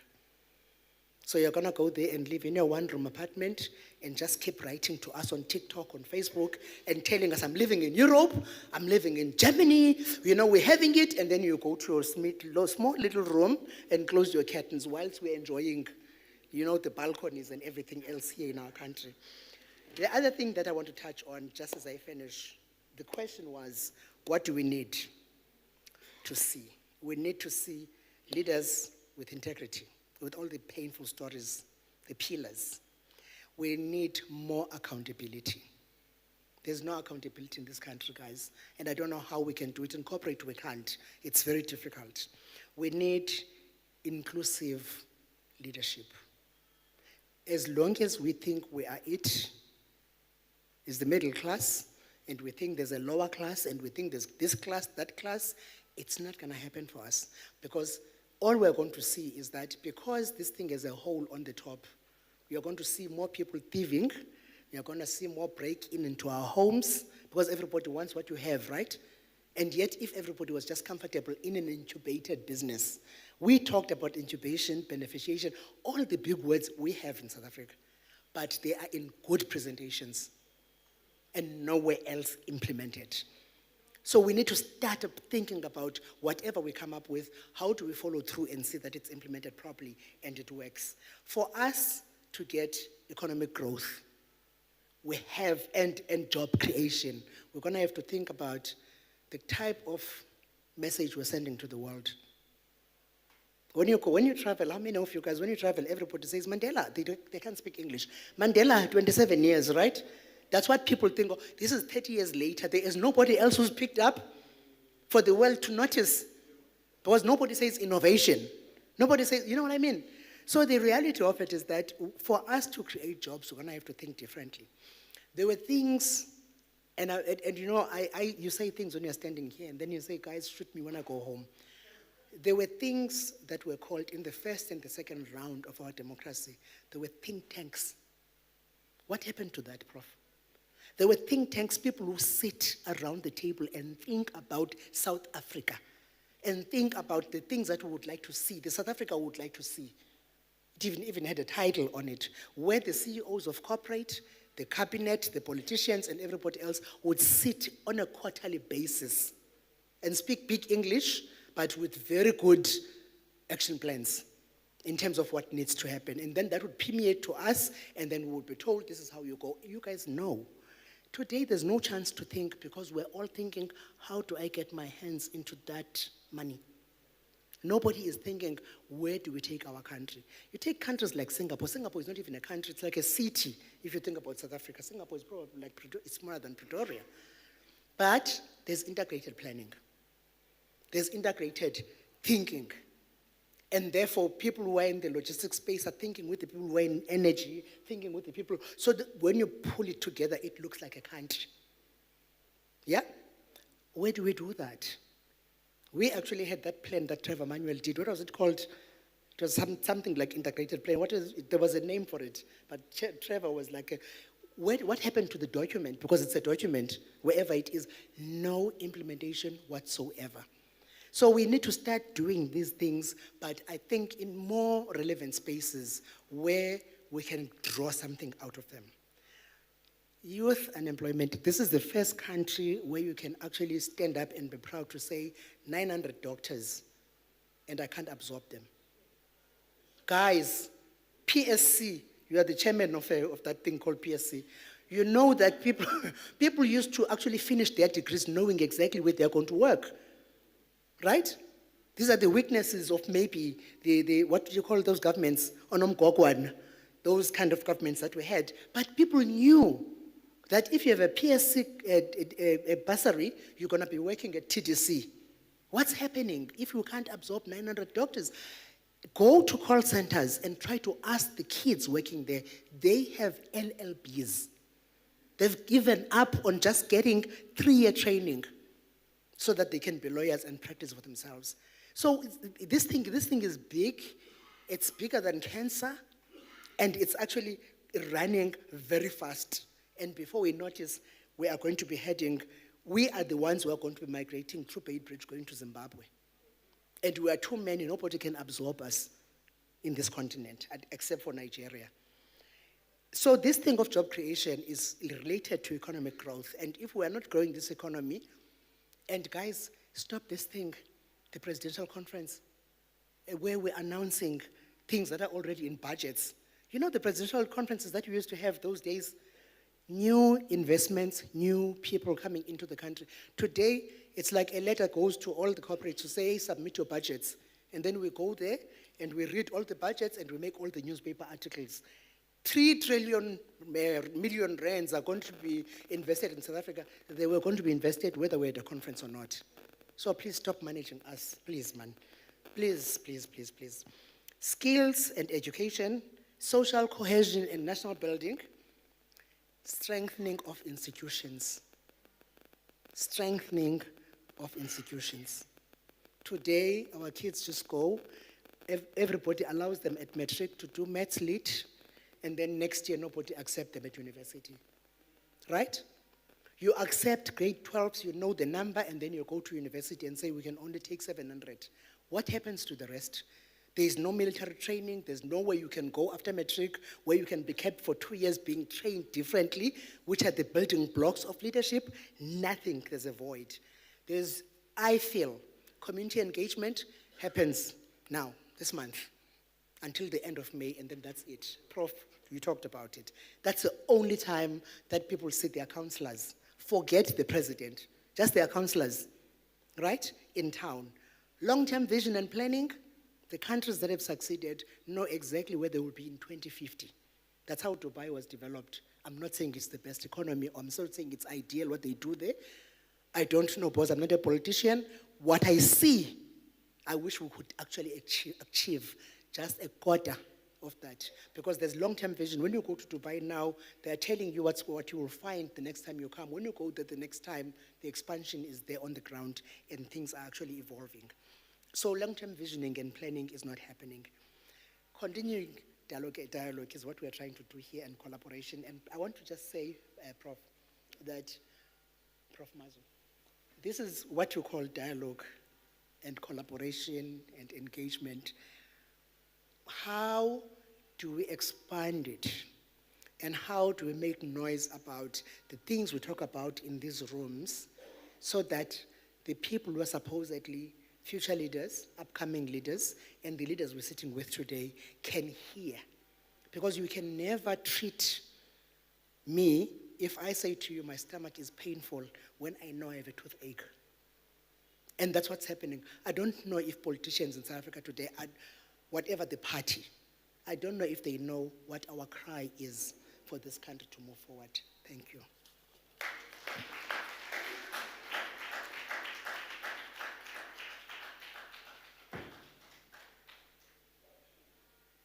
The gifts keep coming. So I happened to spend some time in the Western Cape. And it was amazing to see just how quickly I got ejected out of the Western Cape. I worked for a very, very serious financial services company. And within a short space of time, I realized they don't want me here. And that's not ANC. It's just important for us to be able to say that. I found myself driving through Khayelitsha, and I met up with things that just didn't make sense. And I wondered, what is somebody in Khayelitsha saying has brought freedom for them? Is there someone close by? But then I also just took a trip not so long ago, because, you know, we've got these scenarios. You spoke about think tanks. There was one which was very close by here. They call it Dinokeng scenarios. So I thought I should check out what's happening in Dinokeng. And then I drove past Hammanskraal. And I just kind of wondered, what on earth is going on here? On my return, I came via Mamelodi. And then, wait, but this is not normal. Something is just not happening. Maybe we're needing to be able to redefine this whole concept of leadership. We often say, lead by example. Bad example is an example. We say, walk the talk. Some walks are bad. Gwara gwara and talks about, ile walk. So it's a walk.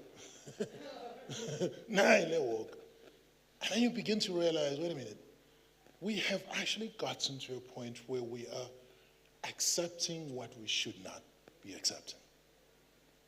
Now, I don't want to interfere before Prof speaks here, but somehow I have this thing that says we spend too much time relying on media to tell us what to do. There used to be a time when I know Goko took me through a lot. Stories, people don't read, yeah, but people get told. And these things just carry on. And it's not just in Ganegwane, it's not Tosi. It's like building up and saying, this is what was when your grandparents were passing through from Gaza, not Gazankulu, Gaza, coming down, well, depending on how you're looking at the map. And somehow we've forgotten what it's like to be able to just sit together and listen to one another. Parents being given the space to converse without devices, no pads. We've got lots of iPads because we've got an I generation. It's called the Z generation because they grow up with these pads. But maybe there's a need for us to be able to get back into, it's not just about me. It's also about us. But to get to us, we need to find the we. If we haven't gotten the we will continue to find fault all the way. Prof. Siepe is about to address us. And he is so knowledgeable. I mean, he writes like it's out of fashion. There's not a weekend you're not going to be reading what he writes. Because, in a sense, he's trying to be able to say, even though they have said many times, if you want to hide something for a Daki, put it in writing. Someday there's going to be one Daki who's going to be undaki, and they will read. So he does that.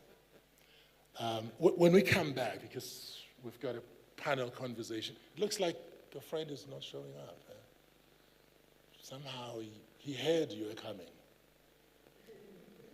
I just have this feeling, He filled in your position, and now he decided, but it's for another day. But Sipho, you have a chance to be able to take us forward. And as you conclude the keynote addresses, you're building onto what Sipho. This is well worked out, eh? We get gifts all the way, yeah? You get to be able to take us through to the realization and appreciation of what is possible beyond politics. Beyond politics, it's necessary. So,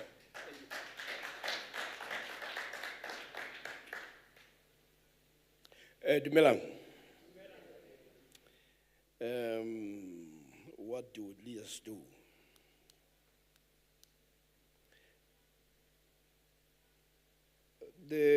Normally, in a court of law, and I don't know whether it's laziness on other judges, once one pronounces himself or herself on a case, many others simply say, I concur, and say nothing. After listening to the presentations, I'm tempted to want to say that, to say I concur and sit down. But I know that some of you will be very displeased. But I thought to just highlight a few things that I concur with. One is that leaders set the agenda. They set the agenda by identifying the right things to do And they put in place systems and processes to achieve that. And I was quite pleased with the passionate presentations by both Nosipo and Kim. Not that Professor Fikeni did not say something passionate. I'm going to come back to that. But there was an emotive connection that I was getting in their presentations, and some of them it was also personal. I mean, one of the things that you talk about is a brain drain. I have a misfortune that two of my daughters had to find work outside. They live in another continent. And it's not something that you would wish. You would also like to be able to be with your kids. So this is where I'm saying some of these things that are said are also emotive. The story that Kim, how she managed to put Alice in Wonderland closer to us. I'm also interested in that because I've never read that book, and people have said I must read that book, but I said I must first finish in Ngugi wa Thiong'o, before I go to another part of the world. But also thank you for making it easier for us, But the point that you're making is very critical, that simplifying issues, that leaders, or we have always known that leaders are those who make the impossible possible. That's what we also got from Mandela, that it always seems impossible until it is done. And this is what gives us what you call the never say die spirit. Because you know that in the end, it will happen. Again, on Mandela, what you also find in Mandela was also a sense of humility. If you read, which I always encourage people to do when it's July 18, instead of going to pick up papers, painting buildings, read Mandela's speech from the dock. And when he starts by saying that during his youth, when he grew up, he used to listen to the elders. But there's something that he says about that I was teasing this week with a faculty at the one university about what was profound about that statement. What Mandela was saying is that I used to listen to the elders talk about the heroes who were there involved in the anti-colonial struggle. And he mentions the same names as Professor Fikeni was mentioning, the Bambatas, the Skunis, and all that. And what he was doing, he was historicizing his location. He was simply saying, I am not free-floating in space. I belong to this history, to these people. And he ends by saying, during my lifetime, I dedicate myself to this African struggle. But earlier on, as he speaks about those heroes of the anti-colonial struggle, and I was explaining that, unlike Mandela, I never came to learn about those heroes. We were deprived. We actually learned about the Jan van Riebeeck, Stellenbosch, and all those people, and the Bismarck. But the reason why you had to learn about that is to make you disappear in history. You become simply an object of history. And when a white child reads about what Van der Stel did, what Jan van Riebeeck did, what Goede Hoop, or whatever you call them, and what Bismarck, they see themselves in history. And with you is just darkness, and it's deliberate. Part of it is about the dehumanization of African people as a people with no history. But what Mandela said, after listening to that, he said, and I wish that life would be so kind that I could be part of that struggle. So it is the history that Professor Vikeni was talking about, that we need to, unless it is there in our schools, our kids will be acting like delocalized electrons, unhinged, with no root. And you see when people do not have cultural roots, what happens to them. You see the extent to which there's a femicide, there's murder on a daily basis. This is what happens when you are rootless. So the notion of leadership being those who make it the impossible possible. And as Kim then put a rider to it, or there was him to say, unfortunately what we have is that things that are possible are made impossible by the kind of leadership that we have. So I thought we should not lose that part.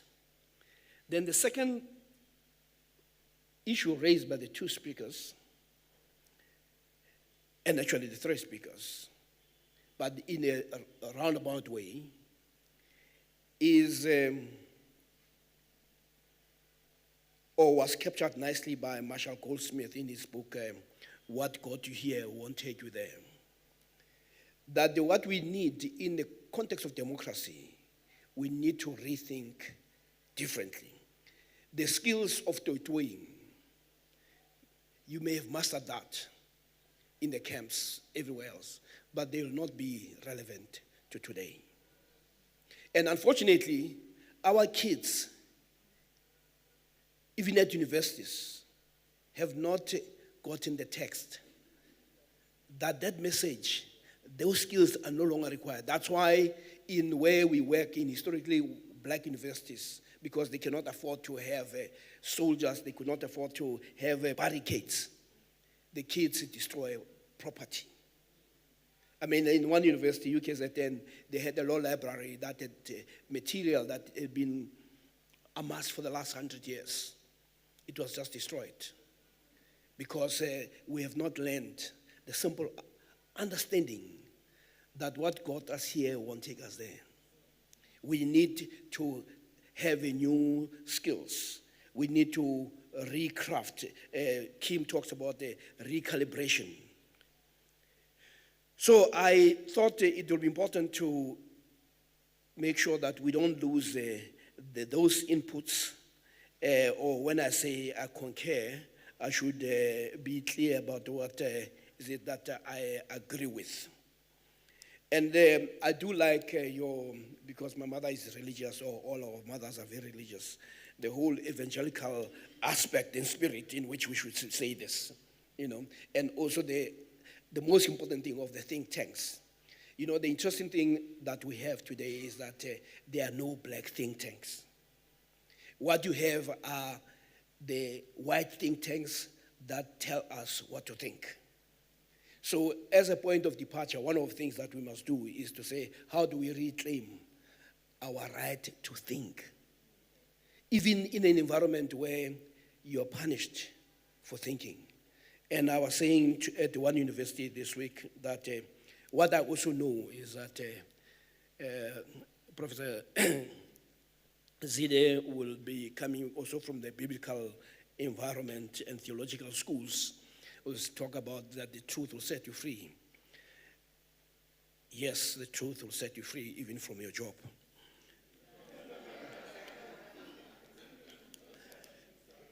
But I thought I need to go back to the basics. Just having agreed with my colleagues and having learned from them, as I was sitting there, as the program director was saying, I was furiously taking notes. What he does not know is that I was now rewriting what I was going to say. Because when, they talk about the people based on the same feather, that type of thing. So these folks, it looks like they had a system of hearing me even before I spoke, but making sure that they amplify that. But there is no doubt that as we move forward, we should emphasize the centrality of ideas. Ideas are the most important decisive ingredient to any progress. As a physicist, and this is also one of those things that Nosipo, you can think about, the notion of poverty. You know, in physics, you learn soon about a guy called Isaac Newton, and you learn that you are sitting under a tree. And you are also told that an apple fell. And then you are also told that he did something unusual. That instead of eating the apple, which is what an African is likely to do, he started thinking about why it fell. Of course, the fact that he may not have eaten it, he must have been well fed, you know. So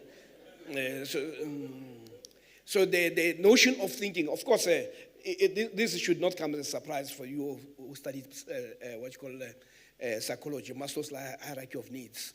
That before you can start thinking of other things, you need to have certain things, the basics met, you know. So, and for as long as Africa is poor, we'll never be able to rise where we can produce the Einstein, the Newtons and all that, because we'll always be very, almost busy with trying to get food, shelter, etc. So the notion of addressing poverty is very important. So the story of Isaac Newton just simply shows that, you know. And you will also find that some of the best thinkers in the world, one thing that they did not have is they were not very poor. And those who were poor, they were actually assisted heavily to move away from a state of poverty so that they can do these things. That's why at universities you get bursaries so that you can deal with this, address the basics first before you can be able to study. But anyway, that's what I want to mention is it is because of those ideas that came from Newton that we can fly the air like birds and swim the seas like fish. The ideas are very central. Now, in terms of our challenge at the level of ideas, Biko put that very nicely. The two statements that he made, that it is important, it will be better to die for an idea that will live than to live for an idea that will die. Just almost emphasizing the importance of ideas. Then the second thing that he said about ideas is really that one of the things about colonialism and apartheid was the categorization of people as one, those who are human, and some as subhuman. And also colonialism was the death project. I mean, people were killed. But where there was settler colonialism, those who colonized people targeted the minds. And hence he said, the greatest weapon in the hands of the oppressor is the mind of the oppressed. So because once you control the mind, then you control the person. Carter Woodson, in The Miseducation of a Negro, he says, if you control his mind, then you control everything. He'll know his place. If his place has to be at the back, he'll simply go there without even being told. And if he has to go through the back door, even if the door is not there at the back, he'll cut one for himself because his education makes him so. So as we move to the notion of a total liberation of African people, we need to understand that the oppression was total. It was political, it was cultural, it was economic, and it was spiritual. Until we address that, and this is something that history, as Professor Fikeni was also pointing out to the notion of, which is a very important notion, that even when we look at leadership, we must understand that leadership is produced by circumstances. I mean, if you take somebody like Winston Churchill, he was one of the great war heroes. He led Britain in a war situation and he became a great leader. But in a democracy, when there was no war, he became the most useless leader. Conditions had changed. Whereas, almost like if you're a soldier, and your job is to always say, go and shoot, and in a state of democracy, you have to find, you negotiate, you talk. I mean, you win people's hearts. You don't threaten. I mean, I say these things because I used to spend some time also in the military space where the commanders give orders, and yours is not to ask why. It's simply to have a trust in your leadership. But centrality of ideas is something that we cannot underplay, and it is what we need because apartheid has its own agenda. And there are two levels of agendas that were put. One, you touch on it differently, but I want to put it more bluntly. When Verwoerd led, the first thing that he said that, well, I'll make sure that this education will end up with an African knowing that equality with white people or Europeans is not for them. That was a very clear instruction. And educationists and the resources were supposed to also ensure that becomes a reality.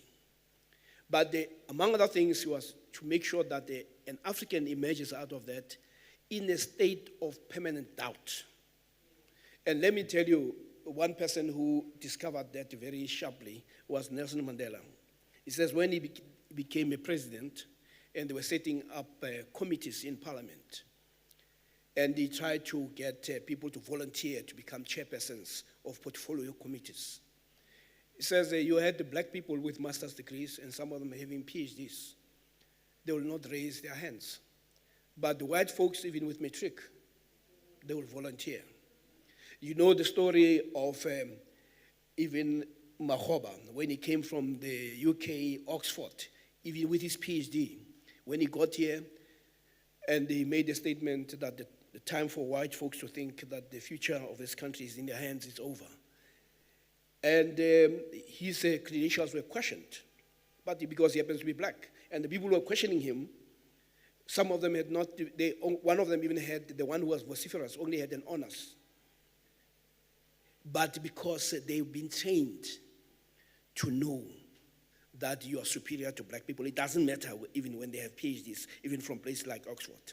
So what Verwoerd wanted to do was simply to instill that in every black child and a white child, that you are superior. And our people still behave even with their education. So we need to also find a way in which we can disrupt that. And the manifestation of it is that, Nosipo, you're also talking about it when you mentioned the Kuros schools, is that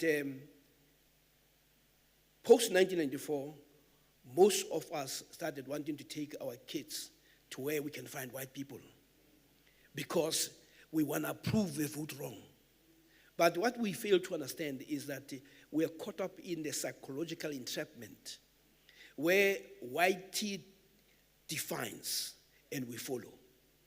So our people in the township want to go to white spaces. And once there's a group of them, then white folks move away from them. And they still follow them. But there is a psychological entrapment because we want to be equal.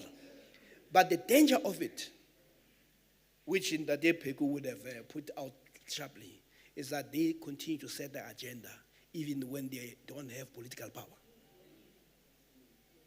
So we need to understand Verwoerd not only from a perspective of saying, no, he was not going to give us resources, but also from the psychological entrapment that he was imposing on black people in general. And you have some of us being so excited that I'm teaching at a white university.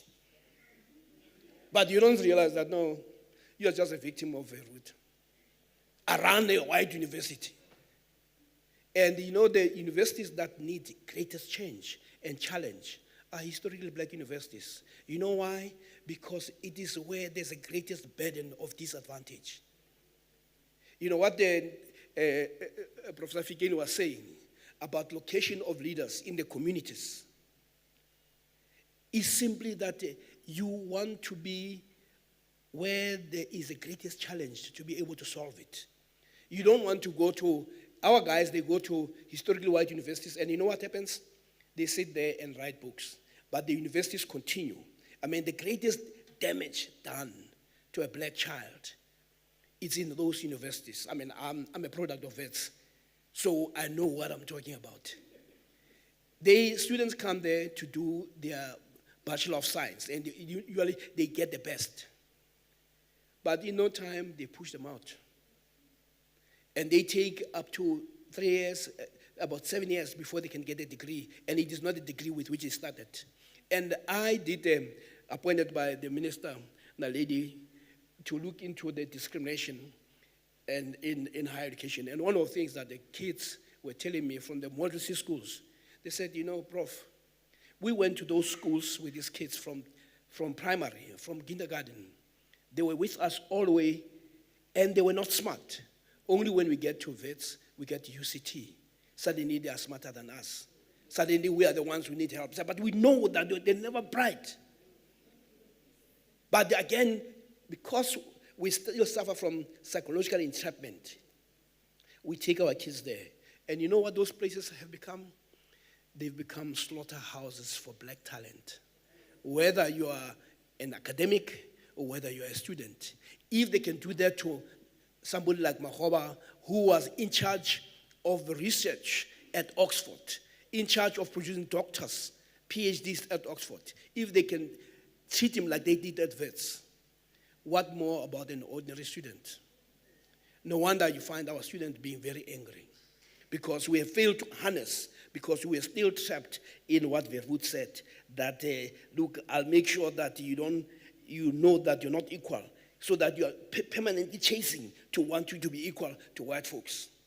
So one of the challenges that we must do, leaders must be able to set the agenda in the same way that Verwoerd set the agenda. And the second thing that Verwoerd said, it says that we're going to implement this policy of apartheid, separate government, in such a way that no future government will be able to reverse it. And what have we been doing? Because we don't control ideas, we have been reproducing apartheid mental thinking. I mean, I've been in government for, as an advisor to the minister, who fortunately told me that most of my advice goes to the dustbin. You know,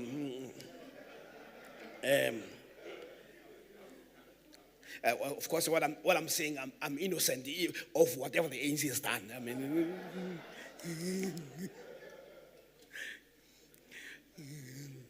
but the long and short of it is that we are reproducing apartheid thinking. Karasmal used to call it, we are reproducing the geopolitical imagination of apartheid. And he put it this way, think about the building of houses. Apartheid made sure that we built black houses far away from the cities.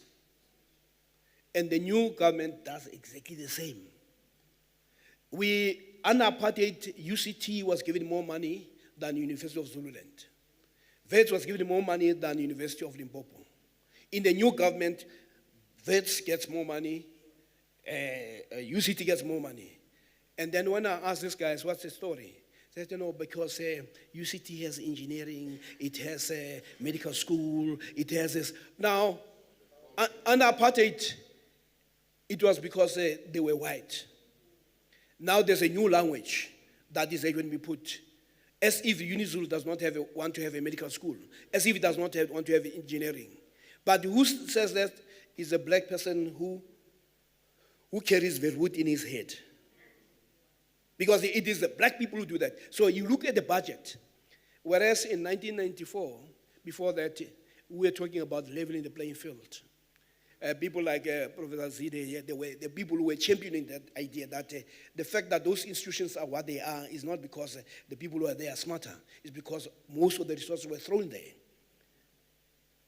And it's interesting that even some of the monies when our folks, some of the rich black people, if you look at where they give money as donation, they give donations in the white spaces. They don't give donations to historical black universities. And these are our black billionaires. Now, Verwoerd must be very smiling that I did it so well, you know. So the centrality of ideas until we disrupt how we think will continue to reproduce the conditions that Kim was talking about, that for black people, it will not be wonderland, but a wasteland. And we can see that it's still a wasteland. You just have to look at the notion of the land issue, that wherever you find black people, they are squashed in corners. And then when you drive from Richards Bay to Joburg, you will see some open spaces. And when you ask, they say the white man owns that. Then you see even the river, they say he also owns that in the black government, you know. They own mountains as well. Really, guys, 30 years down the line, it's all because we have never disrupted Verwoerd. Verwoerd is too much in our heads. And this is why people like Biko. So leaders beyond identifying issues that need to, they must also be able to set the agenda. And they set the agenda through ideas.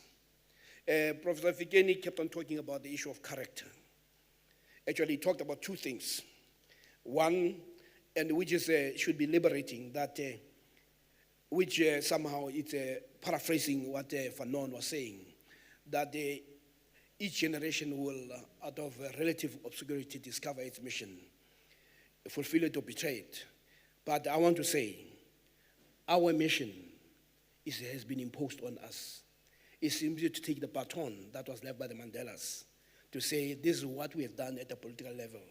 You guys must come up with new ideas on how to take and liberate, because ultimately, our challenge is the total liberation of African people wherever they are.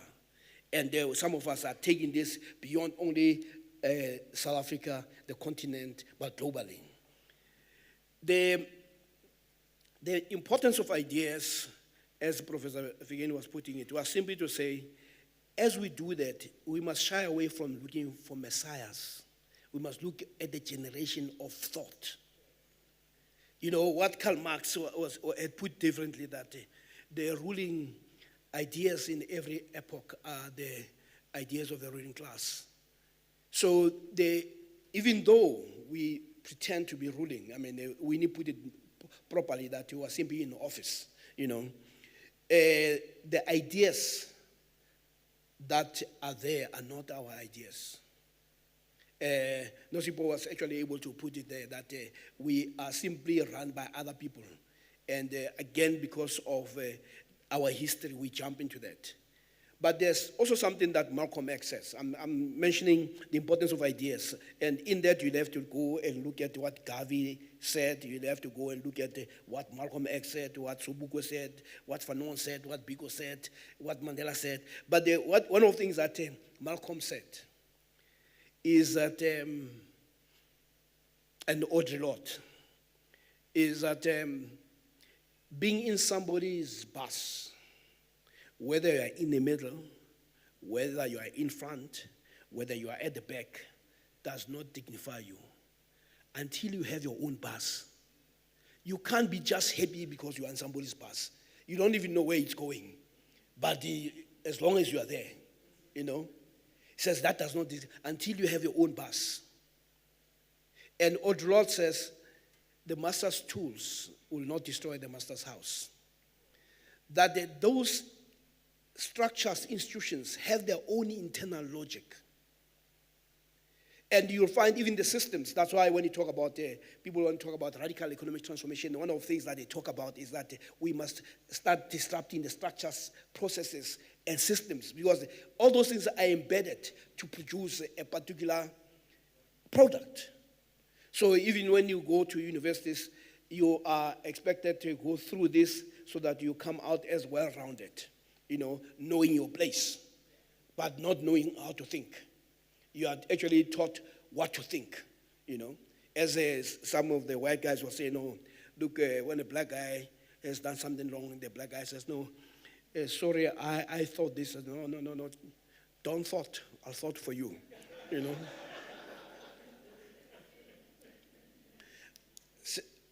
again, I want to emphasize the ideas.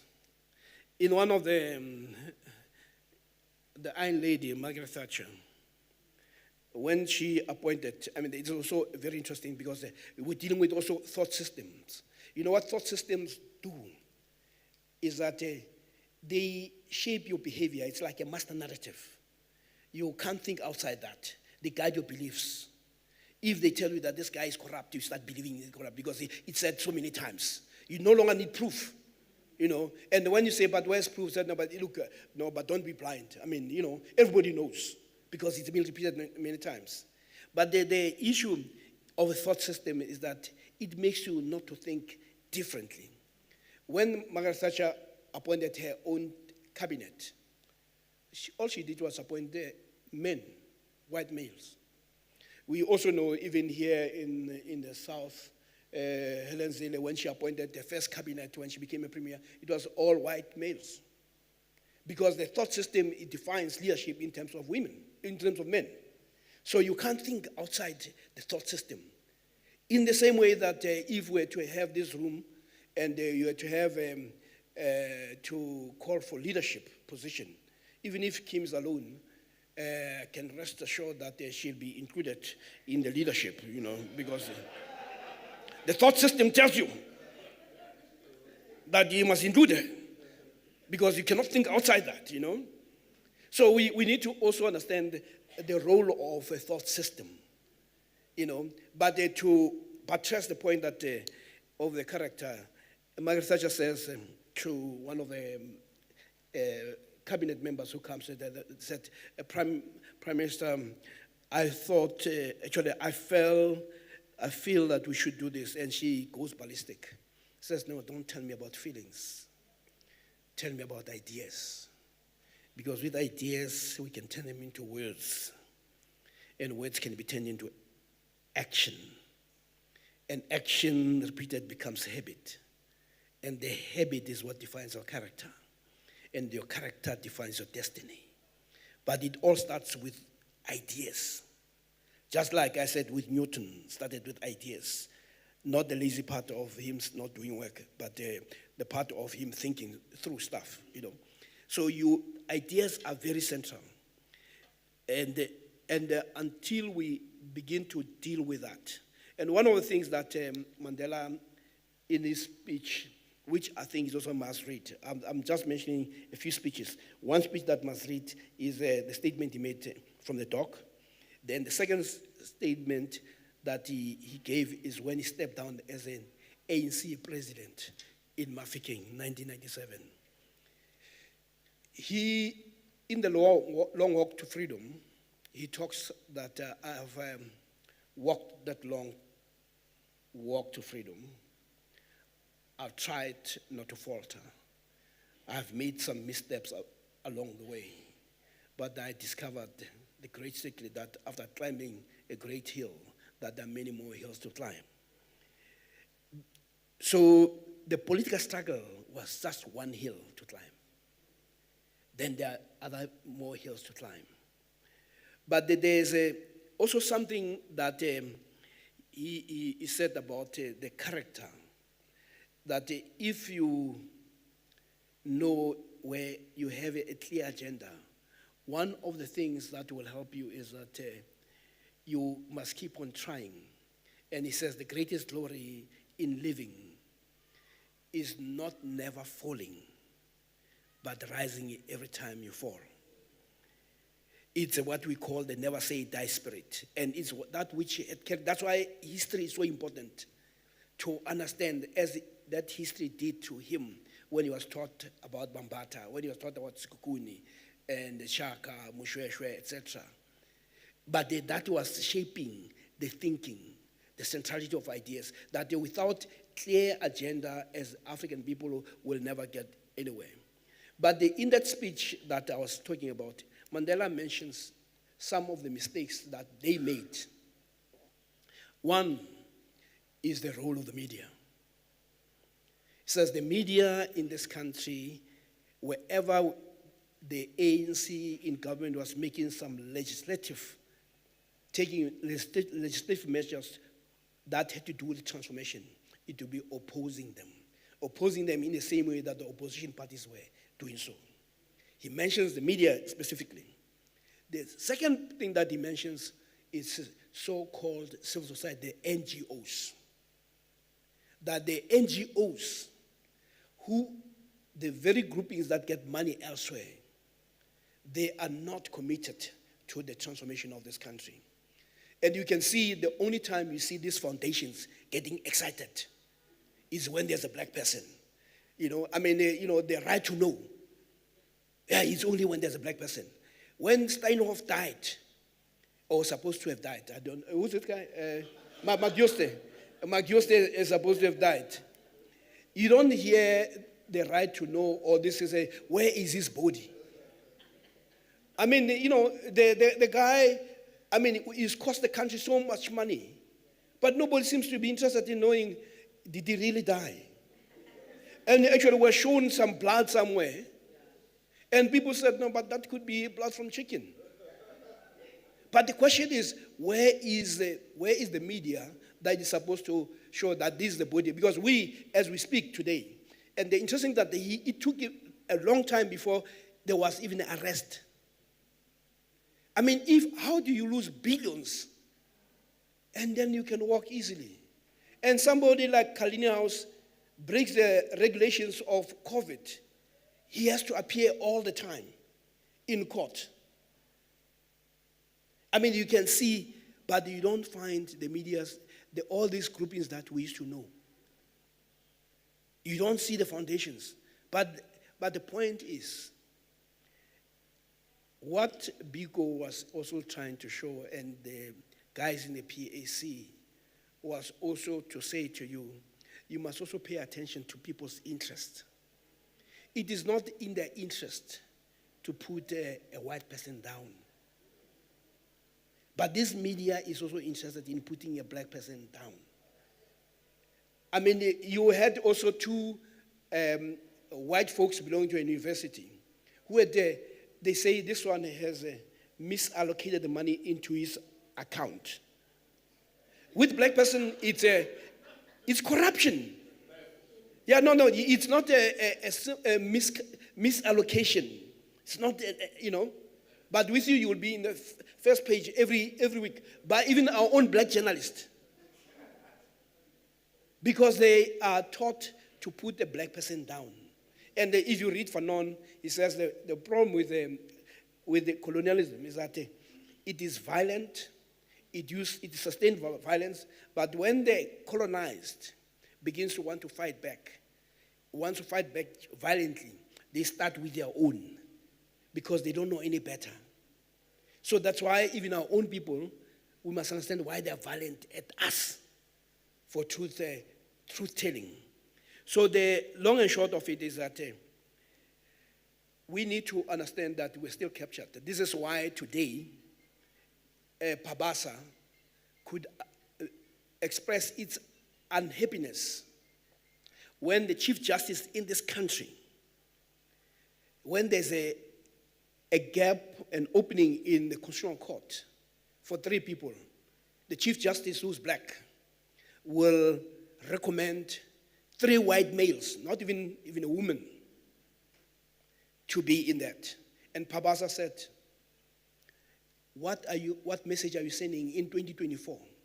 That there are no black people who are capable, no black women, even white women, they were even going to that extent. But we need to understand the psychological entrapment. And the white folks, they reward and they choose their blacks carefully.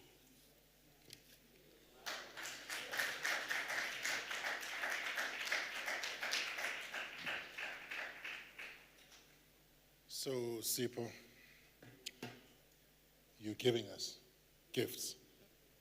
That's your intention. As it turns out to be, just when you thought Kim Dunzine is not here, he's been listening the whole time. He's got the whole story. So, we meant to be breaking health break around about 10 minutes ago. No, in fact, 6 minutes ago. We're supposed to have been on a health break. But I have a sense that you would want to be able to have all of the input given, and then we break, and then come back. Does it make sense? Would that work for you? Yeah?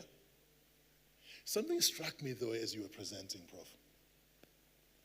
We are in 2024, and ideas of 1865 are still telling us what to do. Like, why? We've got think tanks, and we've got no do tanks. Why? We've got everything that we can draw from history, and we're still not progressing. Like, why? And it's not because I'm part of the Y generation, because I'm not. But somehow something seems to be amiss.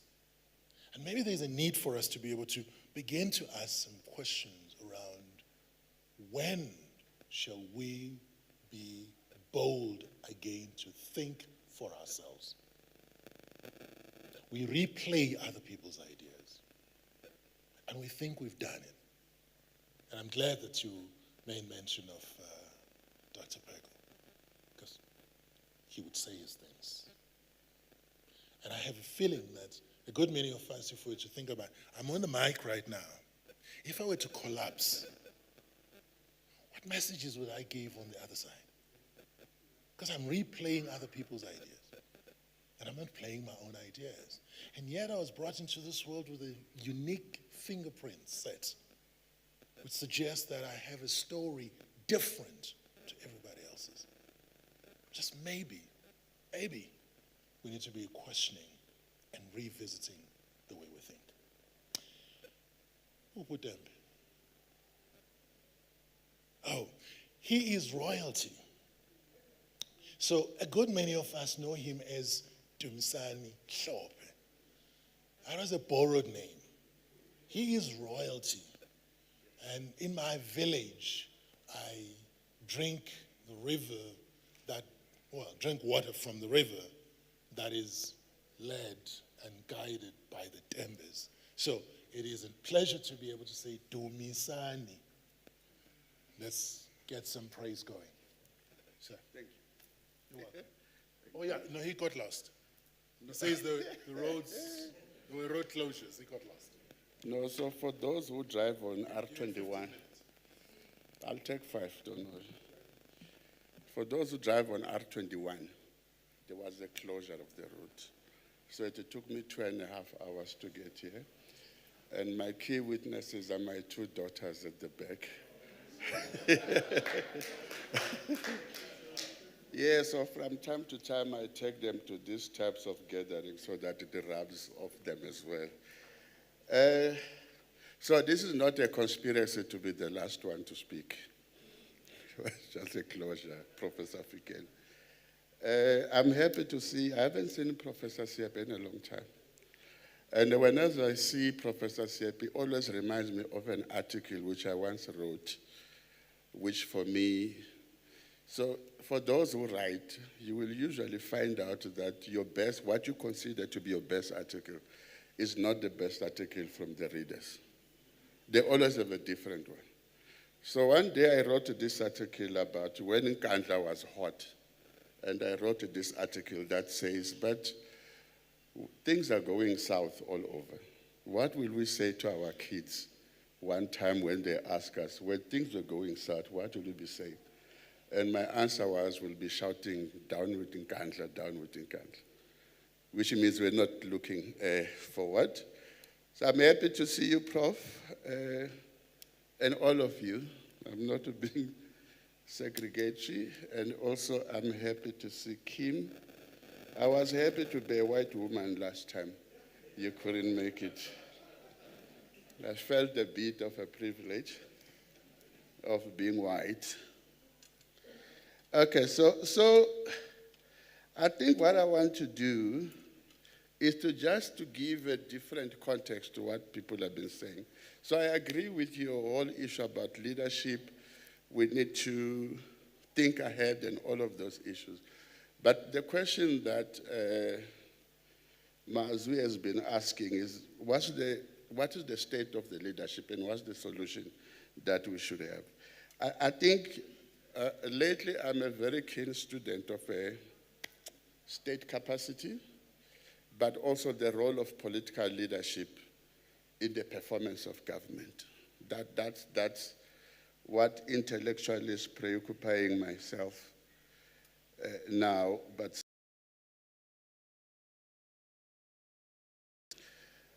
so I want to give a bit of this horrible context that we have in the current state. February, and basically this is what it says, that there's an increasing number of state services. That increasingly, if you look at issue number of South Africans that are ex-axis. And then the report says the private sector has an opportunity to come in as a managing, leading, and delivering of public goods. And the state is actually not an equal partnership. It's a dependency relationship. The state abdicated on your mandate and responsibility to deliver. A world that has grown exponentially without the driving force of the political leadership. Parameters about the professionalization of the public service. We need to start talking about the professionalization of politics. Unless we have quality politics, we will not. That's just basic. I mean, institution, Kim, the political executive is responsible. These policies, the process of making policies is then you will not have an appropriate bureaucracy to implement that. In the others, compliance. So what Professor Siepe, why you will find a municipality that celebrates getting a clean audit. I mean, that's your bare minimum. Preoccupied with routine and compliance. Where we are so dedicated to filling 10 plates.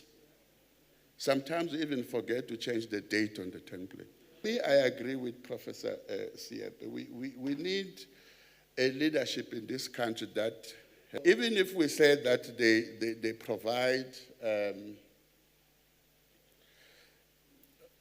I'm trying to rephrase how Professor Siepe put it. They set the agenda.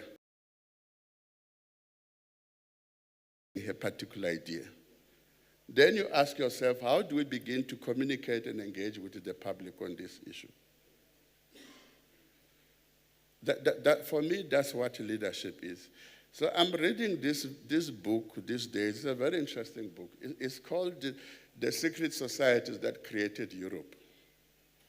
These were groups of people that will sit literally in the dark and plan what should happen to Germany, to Russia. Determine who gets to sit in a position of authority. The political position of authority is a leader, but it's not. But then he did what Professor about statecraft, which is the ability to say, out of this vision that we want for this society, we also need these type of institutions, their arrangement. Vision is realizable. In other words, if you look at, have a 100-year plan, they plan ahead. It was not a negotiation. It was a process of saying to sustain it into a system that will not, comrades and compatriots, a post-apartheid state. Not even defined, Professor Fikeni. We have not created it. We have not you that post the Second World War, out of 15 countries that have grown, the World Bank itself, it says 15 countries that have grown post-Second, we believe that when you queue every 5 years, things will change. American pastor, he makes a comparison between Ghana, thank you, and Singapore. And then he says it's not about amen every day. It's about understanding how it legitimizes those that sit in position of authority. If we have got more than 29 or non-existent, that Mandela said, when there's an of taking a position that Julius Nyerere once led, we should really, that South Africa needs a different breed of leadership. Number one, it should be a leadership that is not boggled down by the political party part. I'm not saying I do. Listen to this person. Your thoughts, your words, your conviction, your way you carry your... Does that mean I'm a leader? No, it means I managed to convince those who must take seriously. So one, there's another state as a country. There's also a narrative, and then there is this one that I belong to. I also have an intellectual faction.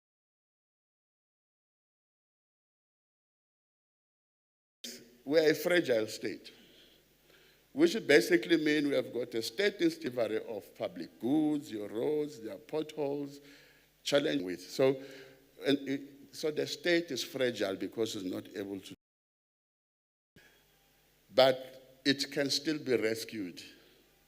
It has not reached a failed point. So the question is, what type of leadership do you require this time to rescue this fragile state? So, because if you don't rescue this fragile state, at least now you have a choice. But the agent to the situation is. So do that. This is why my conclusion is as follows. Two parallel processes. And this should come from the political leadership. One, you need a government that has the capacity and the ability. You need a parallel process that ensures transparency and accountability. So that when we have to deliver these goods, it's not an opportunity to steal for some people. And these things can be done. I mean, during the World Cup, you are arrested at the time, prosecuted, and you are jailed and done. This is what, in some instances, we call. You need a leadership, a political leadership that has this consciousness of our driving force must be the intended outcome, because that is just inward looking. I once assessed his assessment scores. So you assess yourself. But 3, it means you have done what was expected of you to do. Number 4, you went beyond. Number 5, you went extreme. This person, she has already scored herself. It's a she. Now, when you get yourself, though, but that's how we do performance assessments within the state apparatus. I would like to get to a point, Professor Fikeni, where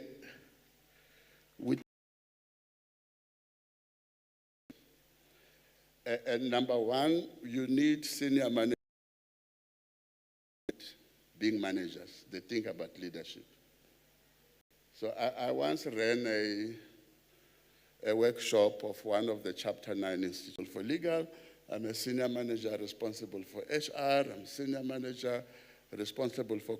Because, you see, when you're a manager, there's comfort there in management. But when you say you are a leader in the bureaucracy, you must assume that consciousness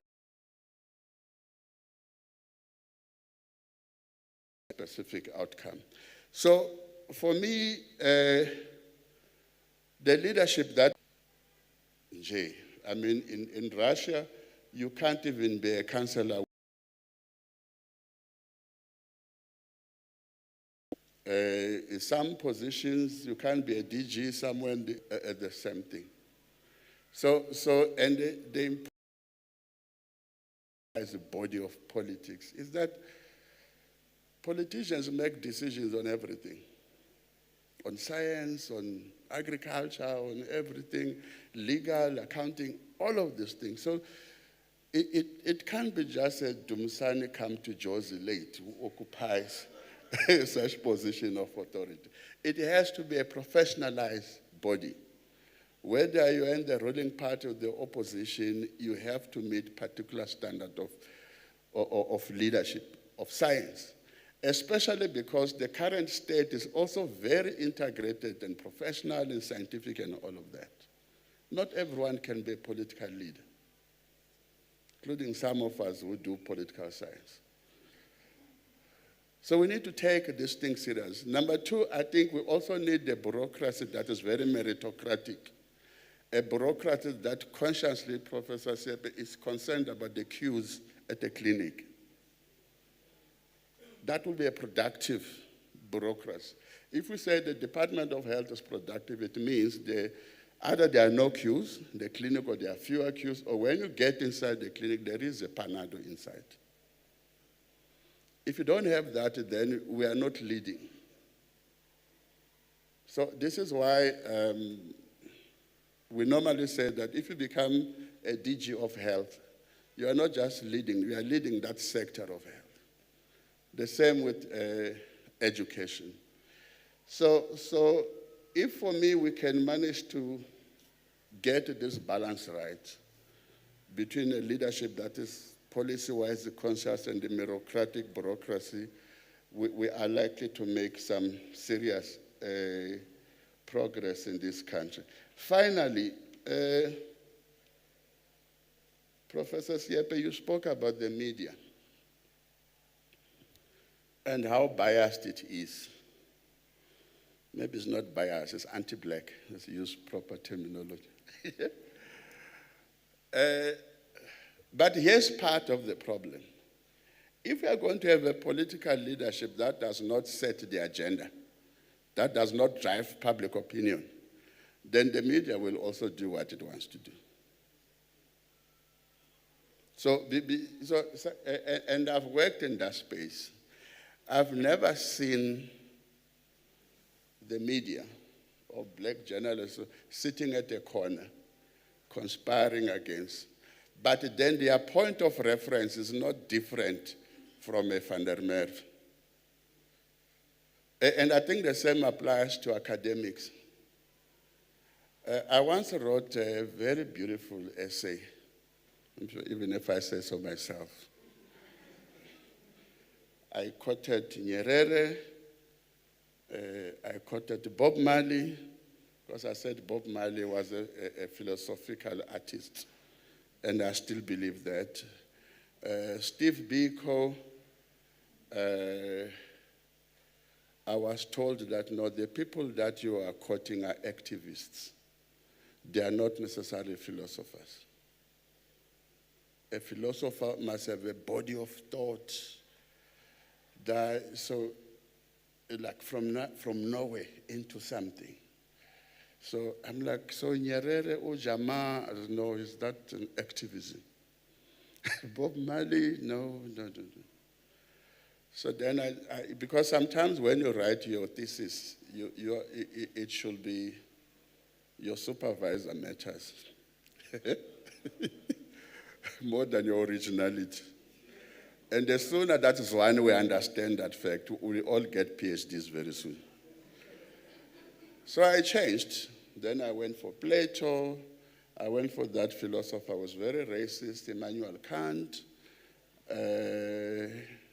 Hegel, and all of those things. And then I got 82%. But the content was relatively the same, but they changed. So it's like sometimes these issues have a bearing on how society grows. Because if you look into academia, for example, one of the things that I'm not happy about with academia is this preoccupation of appeasing the peers rather than a knowledge that has a particular outcome within society. When you land in Munich in Germany, they tell you, welcome to the land of ideas. There's a big board there because they prioritize these issues of thinking that Professor Sepa was talking about. And then number two, we have also adopted very wrong terminologies in this country. We talk about the state, talk about government, but we don't say that this actually, our history says this is supposed to be a liberation state. The way where we come from, it means you must, as a leader, must consciously design a state geared towards liberating people. So if you don't call it a liberation state or government, you then adopt the liberal attitude that states are independent institutions for contestation. And whoever should lobby better will be able to get their way through. But the fact is, the South African state, as it should be led, is not supposed to be neutral. It's supposed to have a historical, messianistic. See, my father was a priest, so I can use Messiah. It's supposed to have that type of orientation. So the more we talk about these issues, I think it's important, and thanks for the invite. We should continue engaging on these matters until they drum in our heads. Finally, I think we need what I'm calling a generational leadership. A leadership that leads with the consciousness that it needs to deliver for future generations, not just itself. Thank you very much.